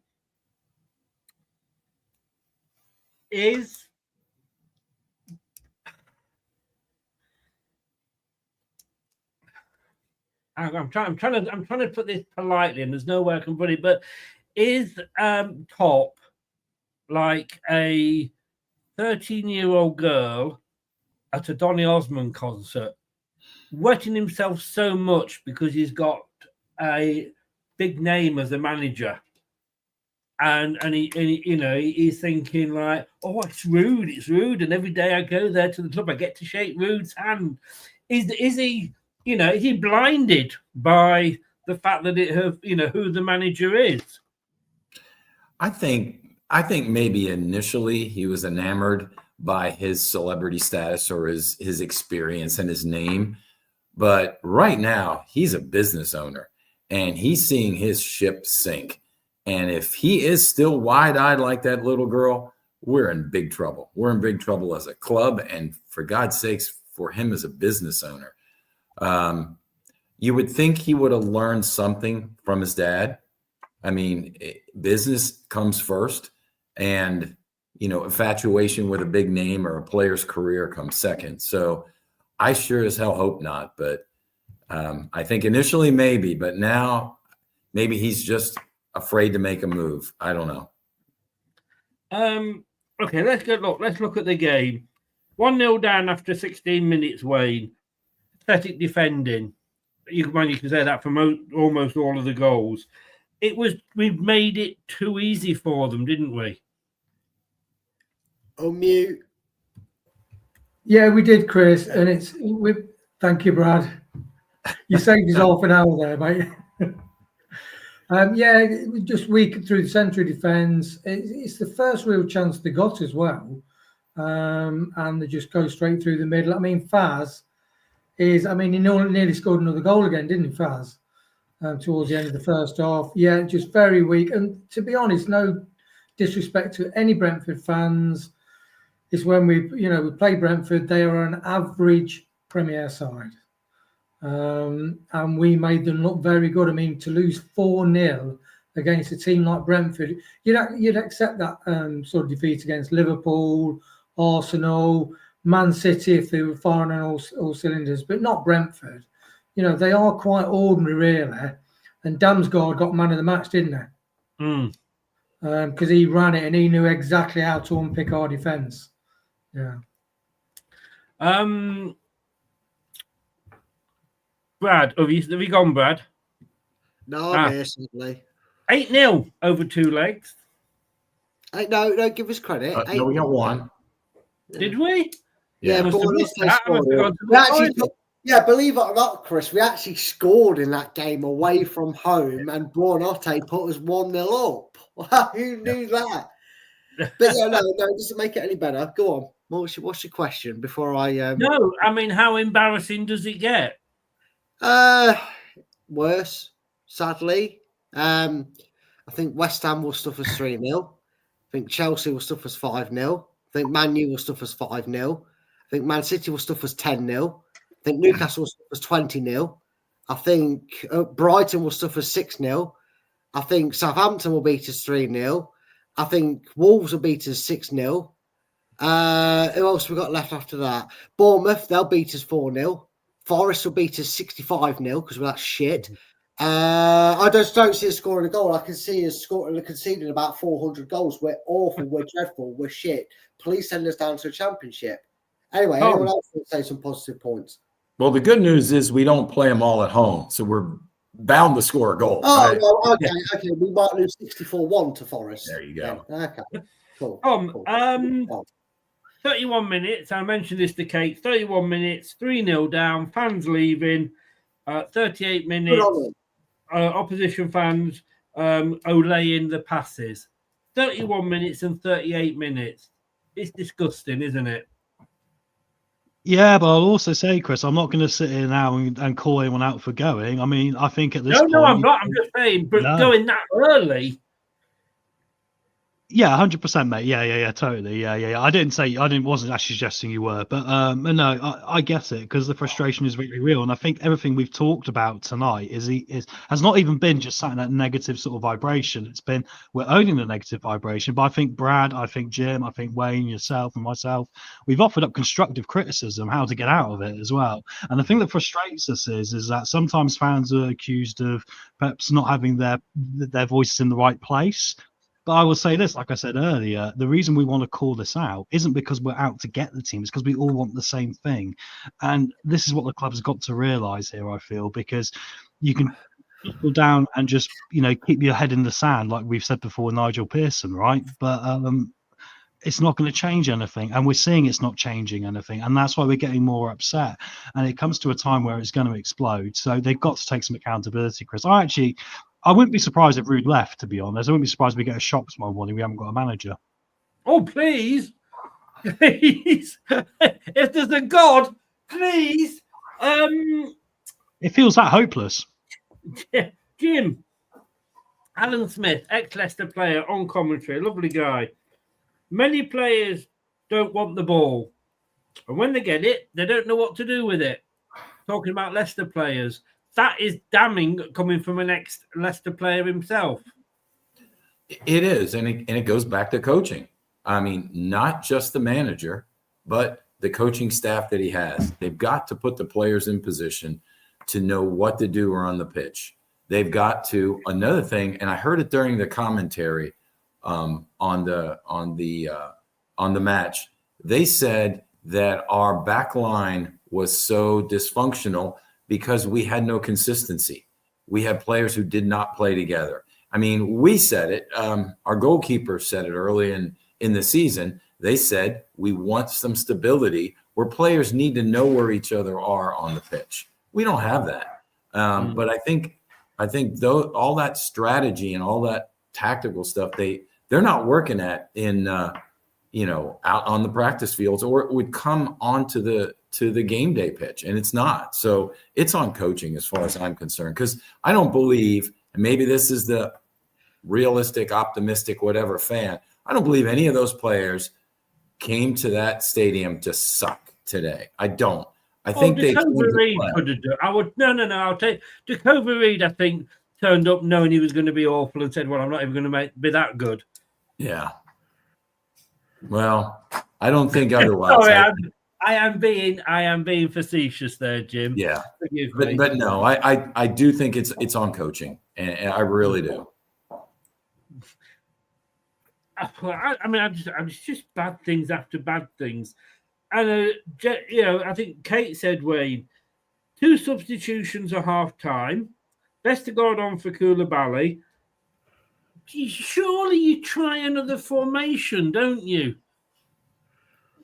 Yeah, I mean, Koulibaly, I'd love to see him play higher up the pitch, because, my God, when he was so sharp in his tackle, he's fast.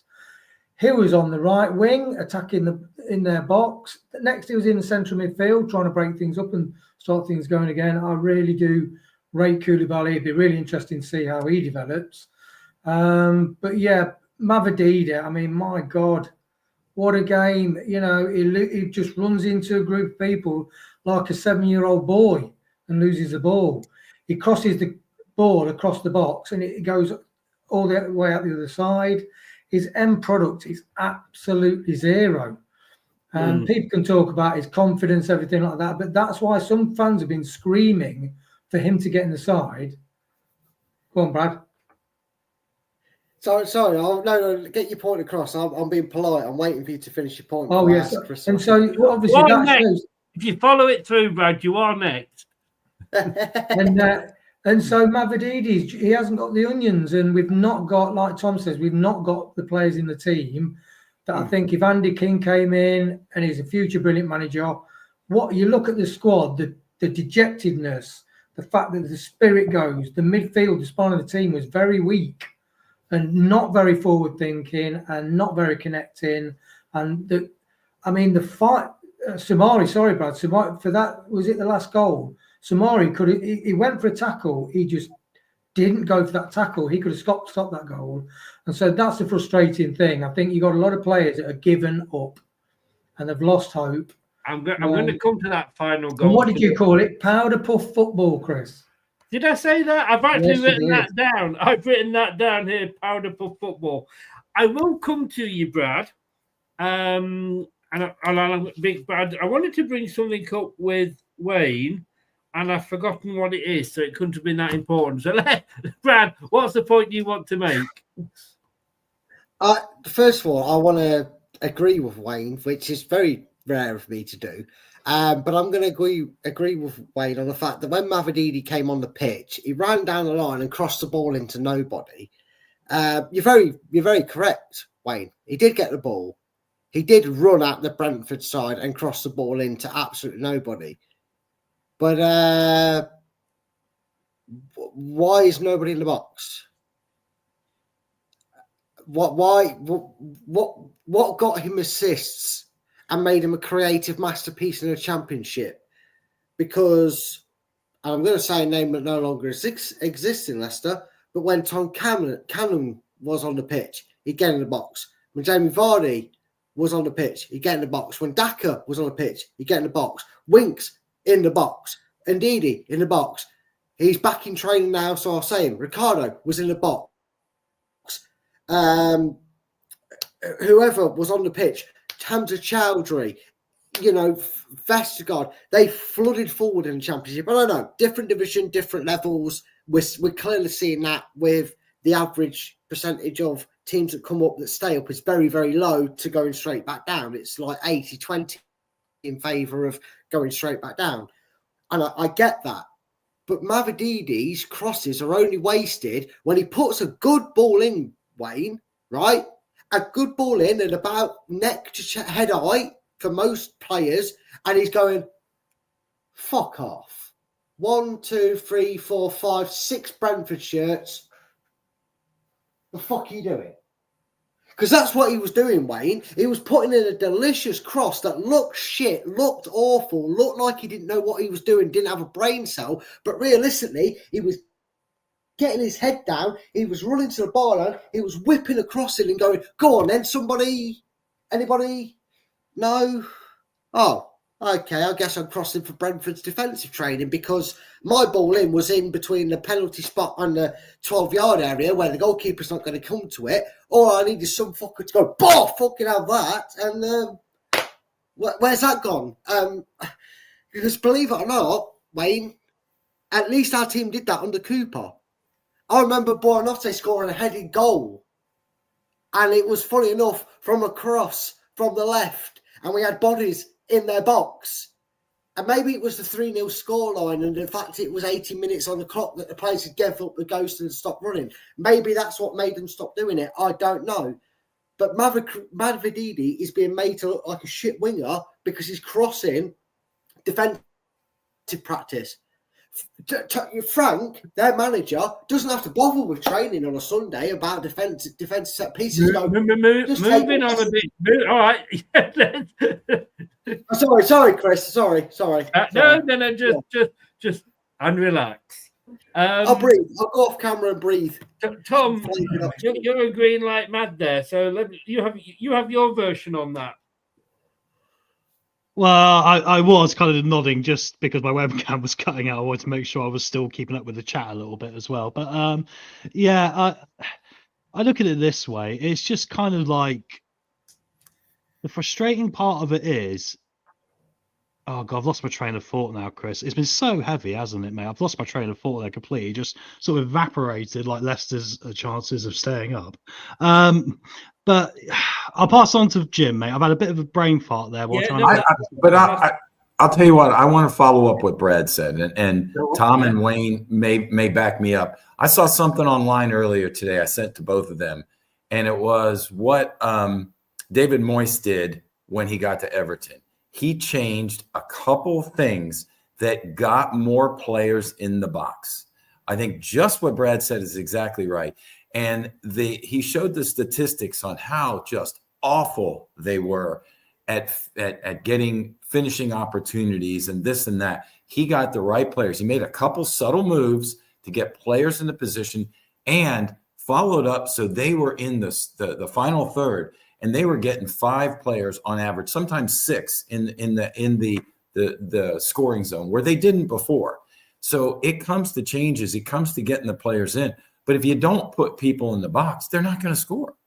So I don't know. I'm not saying that it would work here, but I just found it really interesting that you can make. That's why it just frustrates me so bad that he's not making any changes, either player changes to play to their strengths or tactical changes to formations, not alignments, formations that will make the difference. You got to get the ball in the final third. So yeah. No, again, I can't disagree with any of that. Wayne, coming right back to you, you said about Samari giving up for that goal. What I remember about the fourth goal was the shot came across. It was I don't know whether it was saved or it hit somebody. It came out, and all I could see was Faze going and literally letting the Brentford striker have a shot and put it in. Now, I thought that kids' football, they used to tell you play to the whistle or play to the ball going out. I don't think Faze plays to anything. As far as I'm concerned, like I said, I will start a GoFundMe page to get somebody to go and take him out, literally. The guy is taking up the oxygen for a spider, an ant, a slug, whatever could survive if he was to die. Would we be lucky enough that he was to die? No, not the way our season is going. I don't think so. Do you ever want to see Faze in a Leicester shirt again? No, he's always been a liability. Even in the Championship, he was a liability. Keystone Cops defender. And it's amazing that he's been in the starting team for Belgium for so long, really. But no, I mean, what Jim said as well about consistency, doing training, getting set up from the back, which is the foundation for a good team. We've had so many chops and changes at the centre of defence all season, and that tells me that he's not settled. Both managers not settled on a steady back 2 or 3 that can just change a little bit. And Faz is central to that, and Vestergaard is central to that. They're just not good enough to play in the Premier League. You say that, though, but it's been Faze and Nicoli almost as long as I can remember under Rude. So he settled on those two, but they're just, well, I think Nicoli's okay. I just think Faze is shit. So your answer is no, you wouldn't want to see him in a Leicester shirt again. No, he's the common denominator. Yeah. Brad, would you want to see Faze in a Leicester shirt again this season?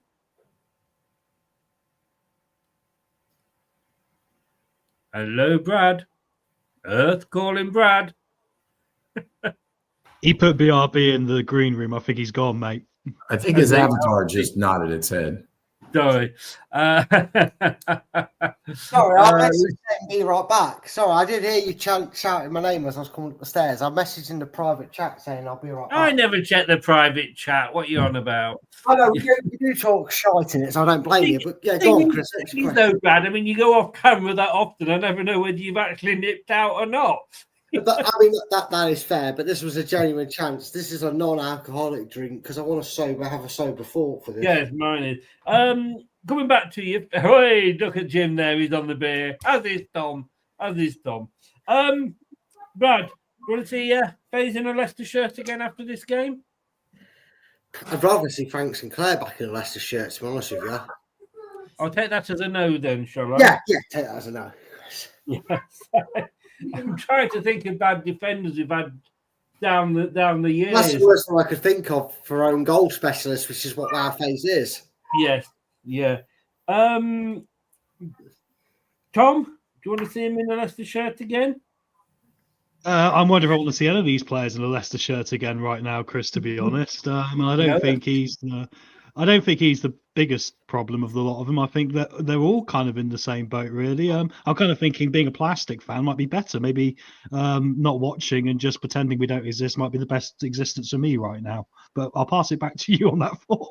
So was that a yes or a no? I wasn't sure. I'm happy to see none of them play the Leicester shirt. So No, that's not the question. Don't be a politician. You're evading. Come on, Boris. Do you want to see, or would you want to see Faze in a Leicester shirt again after this game? Yes or no? I'll say no because I don't want to see it. Yeah, of course I don't. I mean, I agree. Many of them. Jim. I think because of his Spanish matador tendencies to just say "ole" and watch the goals go. No, I don't want to see him again. I mean, we have others that should be playing ahead of him. No.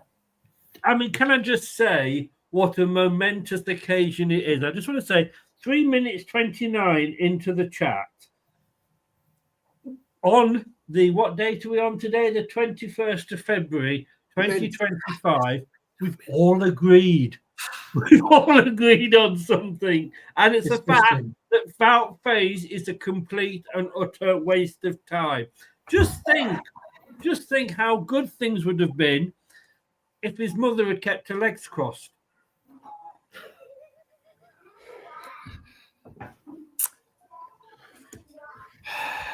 That's why you're not doing the morning radio anymore. That's why. I think that came out too many times. Secret as to why, wasn't it? It was.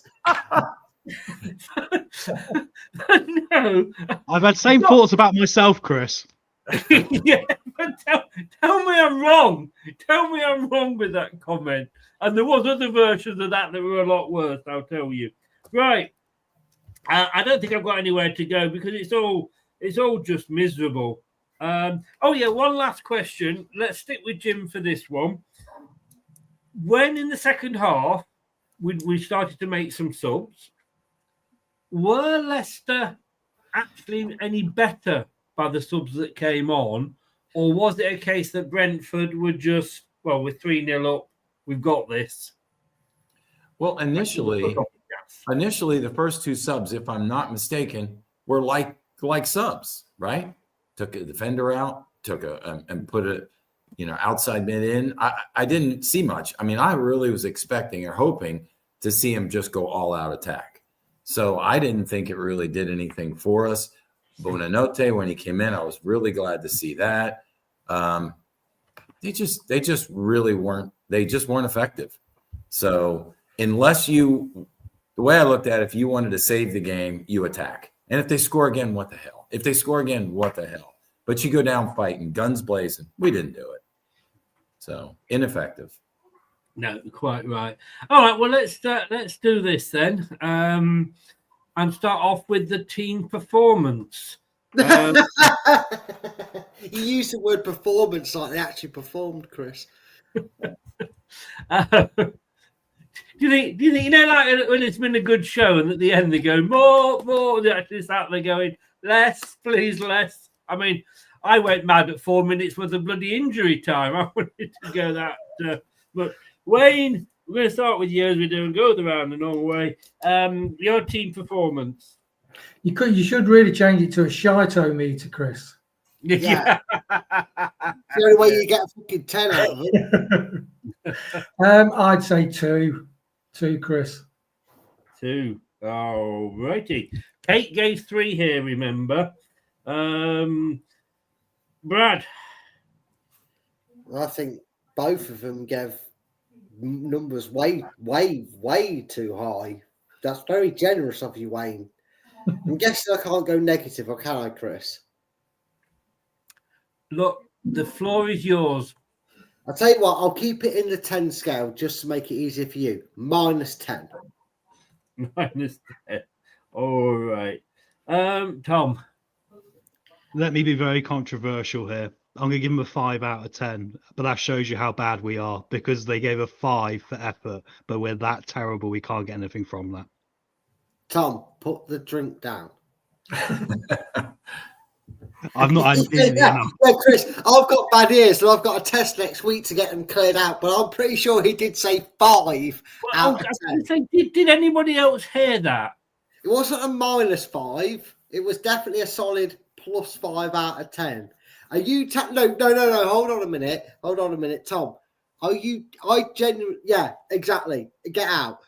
Because I think he gave a less rating. Just kicked him out. For them. I'm pretty sure, Tom, you gave a less rating for them when they lost to Everton. And they were worse tonight because Brentford beat us in fucking cruise control. They didn't even put it in gear, the car. They just pushed it down a hill and went and knocked us over. Everton at least had to put some effort in to beat us. And you're giving them a 5. Chris, kick him out again. I'm mad. I'm angry. Kick him out again. You're missing the point. You're viewing. No, some of you. You're missing about about 30 points. No, you're missing the point. my point is, I saw times where we made effort. We just looked useless. Yeah. That's my point. Well, Kudabai ran into space once. I was quite impressed by that. I said in the first half, actually. Well, I said it's interesting how Kudabai was the only one getting into space. Tom, stop there. I will come to you, Jim. I do apologise. No, I'm good. This is what we do this for. Koulibaly ran into space. 5 points. So they get 5. Eurovision. What the? I'm scrapping your vote today, Tom. I'm totally scrapping it. Well, the reason I did it was to prove a point, and it's actually done exactly the purpose I proved, which is to create a bit of antagonism, because we are that bad as a side. We put in a 5 out of 10 effort and got absolutely hammered. Okay. Very, very quickly. Can't believe I'm even fucking asking Don't ask. Don't just get Tom out of the room. Get him out of the way. Come on, Chris. This is a disaster. Wayne, did we put a 5 out of 10 effort in today? Just on effort, nothing else. Just on effort. No. Thank you, Tom. There you go. Brad, did we put? No. Jim, before you give your vote, did you put a 5 out of 10 effort in there? Don't you dare fucking agree. Are you threatening me like it's your show or something? Yes. Listen. Why are you going full Donald Trump here, Chris? Listen. I think before I saw Wout stand there and look at that goal go in, I would have said maybe a 3 or a 4, but no, disgusting. But effort, like I said earlier, here's my counter. Effort. I don't believe they all came to just suck. I don't. But my God, their performance did. It did. It did. So, when you say they didn't all come to suck, did you read the story about that model that? Oh, don't go there. No, Chris, don't lower the standard worse than Leicester. You don't, Chris. That. She might have been American. I don't know, where she had 100 men in a day or something. She probably sucked less than the Leicester team did today. Was it 1,000? Was it 1,000? It was a lot. Jesus. He was probably one of them. Sorry. Moving on. In the midst of all that, I tell you what, it'll be more fucking entertaining to watch than that shower tonight. What was your rating? Well, I didn't make a note of yours. Sorry, Jim. Oh, I said a 3. You said a 3. Okay, that's still a bit high. I am going to give them. It's not a minus. No, it's on offer, Chris. Go for it. Go on. Not a fucking 5. No, I'm not going that bloody stupid. Yeah, I'll put the minus sign up for him. Don't worry. I am going half. You generous bastard, yeah. Only because they actually, as Kate said, they looked good for about 3 minutes. Yeah, so do most men in the performance of women's eyes, but we don't talk about that. Oh. I've got Brad to my level. Yeah. Have we gone down so bad, fellas? Yes, I'm sorry, Chris, but you pitched that up. I had to swing it. No, I'm glad I'm not the only one. Wow. Yeah, so I'll give them half for that performance. I'm sorry, I can't. 3. Yeah, all right, I get that. Kate went 3 as well. Alan, right? This is the official one here. Alan went 1. Hang your head in shame, Thomas. So that means Wayne's right. Wayne hit right in the middle. He was the median, so it's a 2. No, Alan's right because he's the official one at the match. That's the American we know and love, Jim. I made sure the average didn't work by putting a minus 10 out. This is We'll the throw American. yours and Tom's out, right? We'll take yours and Tom's and we'll go with that. 1.75. Let's be weird. Was it the Americans when you know when America beat us when we were actually half good at football in the 50s? It all drew with us 1-1, and the headline in America was that the Americans won 1-1. I think so. The average for Americans. Sorry, Tom. Jim. Good sorry. thing you paid me to be on this podcast. No, you can. Bev could do this for you for a lot less. She can insult you every day. You don't have to come on here to get insulted, do you? Right. Okay. Moving Can't on. help me. I don't know where I'm going with this now because let me just see if anybody's actually put their thoughts in. Can you change my thing to a 4 now? You've peer pressured me down from a 5. No. You own it. No, you started out. own the bloody thing. Gaslighting. I think I was accusing Rude of I'm sorry, gentlemen. Right. I'm going to ask everybody this bar Tom, because I actually need a man of the match. I'll go first with this one. I'm going to go for somebody who didn't stay on the pitch for the full 90 minutes. Somebody that actually shouldn't have been taken off, but I understand why he was. You know where this is going, don't you? Yeah. He actually made some decent runs, and he looked pretty solid defensively. Is it the guy who's worth 5 points in Tom's eyes? It actually is. I am going to go for Koulibaly as my man of the match. I think I understand why he got taken off because let's face it, if he'd got another yellow card, would have been really up shit creek then. So I understand why he went off. Don't put Eric Coley out there, but to me, I think Koulibaly again looked the business, and I think he was my man of the match. We get it out the way, Tom. I was going to say Damsgaard because he could take a punch from Koulibaly, and I was really impressed how he didn't go off with a concussion after that. But no, being sensible, Wilfred and Ndidi. When were you ever sensible? We've just seen you give him 5 for that performance. I'm not going to lie, I was half expecting him to say Dakova Reed. I'm not that statement. I didn't give us a 10 today. Brad, what did I give Dakova Reed when Rude took over? What did I give him? Too high a grade, mate. You're giving me you. I did. And you took the piss out of me. And yeah, only because he went and scored against West Ham. That was it. After that, I wish you never bothered. No, was I right or was I right? You were right. Well, give me your man of the match today then, Brad. Every single fan that actually bothered to sit through that shit show for 90 minutes. There you go. Yeah, but it's got to be a player. Nobody, Chris. Nobody deserves it. The fans deserve it. No player deserves man of the match. So we're dreadful. That I will give them credit, like Kate said. For 87 minutes, they were shit. So nobody. Okay, Jim.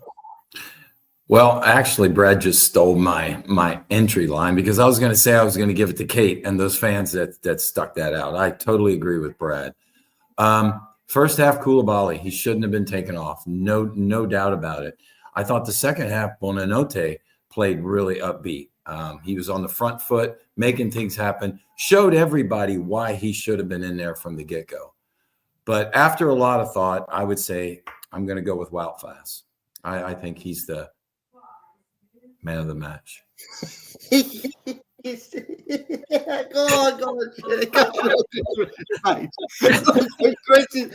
a picture. Clipped it. Look at that. Chris's face was fucking brilliant. The way he just cast it out, reeled you in like a good old sucker on a worm, I think mate. you just caught an alligator, boys. You just caught an alligator, not a fish. I was like, how have you won? Get the net out, lads. He's hooked him up line and sinker. He's had him right so, all about. That's for all the American comments, okay? Brilliant. Look, you're my favorite American, Jim. You really are. Oh, likewise. It's written down. It is going on record that you have put Wout Faes down. Yeah, it'll be his last. Why are you bothering putting that? Because there's just going to be the 50-second stake soon. It's the last time he'll see the pitch if we're running the show, right, fellas? That's right. Yeah. Koulibaly. Thank you. No. FaZe. You said FaZe. I'm sorry. I have to take your first answer. That's good. Oh, if that's the case, then I want to say Susan Whelan. Too late. You've already got no one. Brad, Brad, did you see his face? Did you see his face? Oh, no, mate, don't worry. 3 hours and 42 minutes. Chris's face is a picture. I'm going to make sure he remembers to clip that. So That was brilliant. You guys think Conor you're coming back McDavid for for the the next man of the match? match. Conor McDavid. And you'll need us back for your 70 when it's 6-0, Chris. I'm going to get some proper presenters in for the next Yeah, match. you can find them. Tell you. Poor Wayne. Go on, Wayne. Bring some sense to this mayhem. Yeah, hang on. Wayne, sorry, I think Tom's trying to poke up your bum there. But I was saying, go to Wayne. There you He's the go, only right. sensible one Well left. done, guys. Yeah, I'm just going to ask Chris, have you been to a horse jockey training school? Just looking at your camera. I keep expecting you to come out with an Irish accent, Chris. Wayne, it is the only ride I would get these days. Oh, sorry, Chris.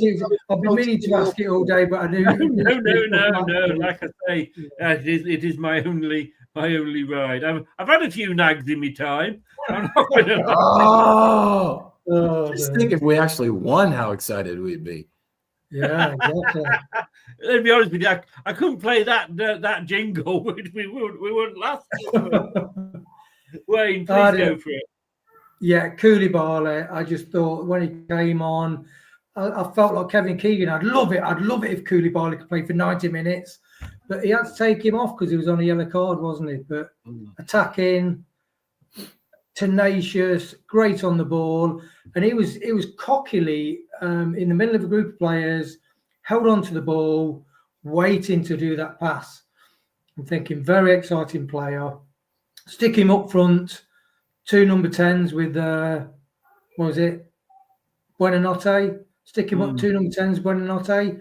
Scored 3 goals next game. Job done. Indeed. Don't get too carried away, Wayne. Hey? Don't get too carried away. Do you know what? You're just clutching at desperate straws now, aren't you? Well, it's not as desperate as your 9 up, not was it 6 up front, Brad? Mate, I'll put formation in the chat. That's about as realistic as you can get. A 4-2-4. Go for it. I'd rather see you concede. If we're going to concede 3 or 4, we might as well try and score 3 or 4. I'm not looking forward to Monday night, I'll tell you. And you're going to have to defend that fucking 5 on Monday night, Thomas. You got more chance of Leicester defending a clean sheet than Tom defending that. Don't be stupid. Right, I'm going to just quickly load something up here. And we will end on this because I'm sure we've all got beds to go to. Hopefully I'm going to pick the right one here. You kind of touched on it earlier, Brad, and I've got to say it wasn't a pretty sight. Stop touching it. But these are the games that we've got coming up. Now, you can see there the games we've got coming up, whether they're home or away, and whether we actually won, drew, or lost the last time we played them. Now, let's just put this bluntly, and again I'll go around the chat here. Wayne, how many points we're going to get from that lot? So we've got West Ham away, we've got Chelsea away, Man United at home, City away, Newcastle at home, Brighton away, and Liverpool at home. Just a few matches in there, isn't there?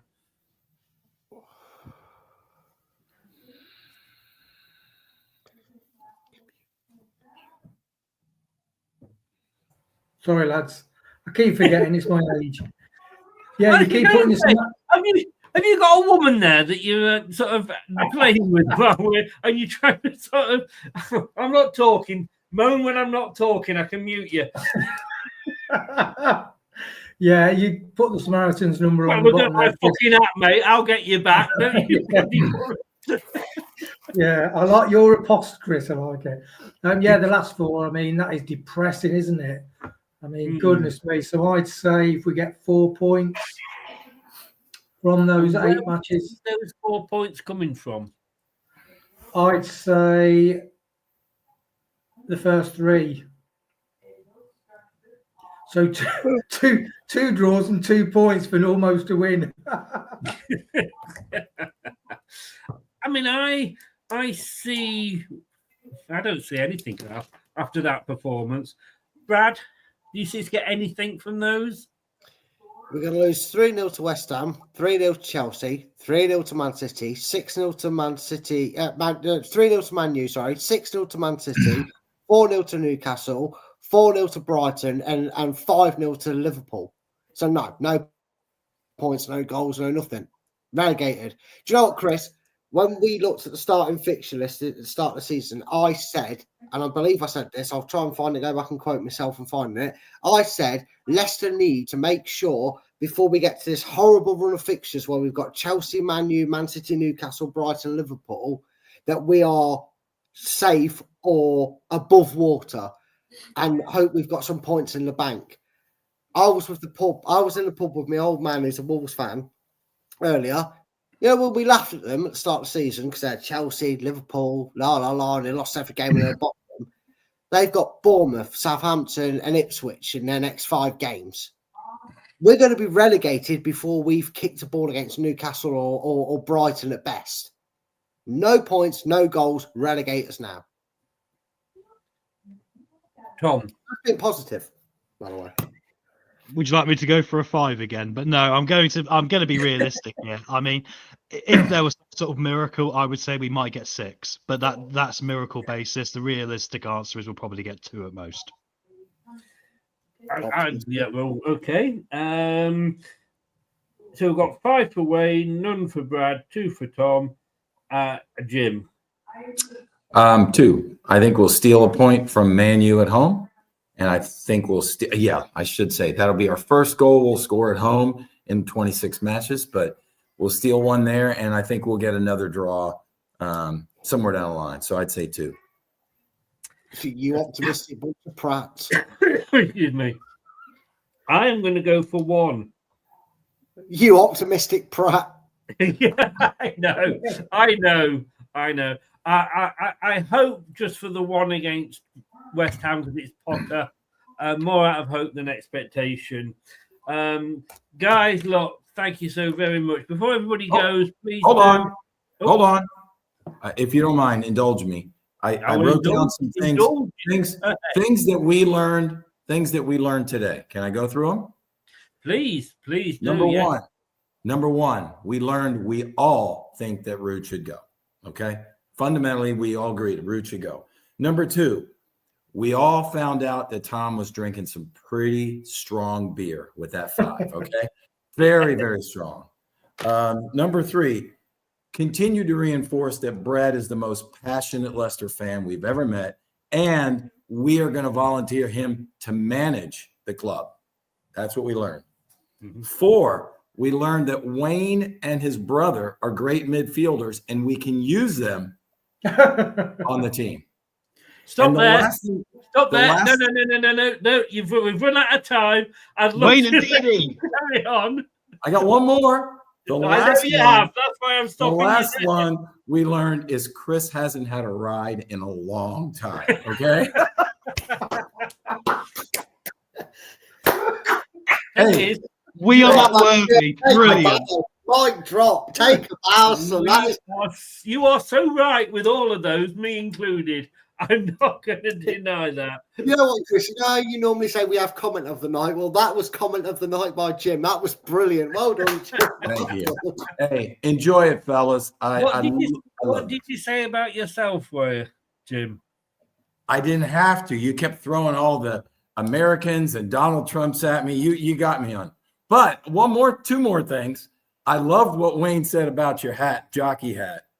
And then the comment you made as the half wound down, you said, "Oh my God, I hope we don't have any stoppage time." I thought that was great. Anyway, enjoy it, fellas. This is great doing this with each one of you. before we go, just to let everybody know, tomorrow we're going to be doing this, which is Saturday kickoff. We're going to be going round the grounds, a bit like soccer Saturday on Sky. I'll be here for the Everton Man United game at 12:30. Yes. Brad will be joining us about 2:30. We'll be chatting football, no doubt chatting Leicester, and updating you with the scores as we go along as well. So join us for tomorrow. Just be, because there's so all our, I think most, well, in fact, all of our, the other three teams that are down there with us are all playing tomorrow. Remember to subscribe. Remember to, if you want to follow these guys, their links are in the description below on YouTube. $1.99 to join. We've had a new member today, so thank you very much to Georgius 299. It's only $1.99 a month to join, though. And Matthew, thank you very much, sir. I will go and treat myself on that. You're a gentleman. Subscribe, it's free. Smash the likes, it's free as well. Wayne, Brad, Tom, Jim, let's do it all again next Thursday. Why? Yeah, you've got no answer to that, have you? Take care, guys. Thanks very much. Bye, everybody. See ya. Thanks for watching.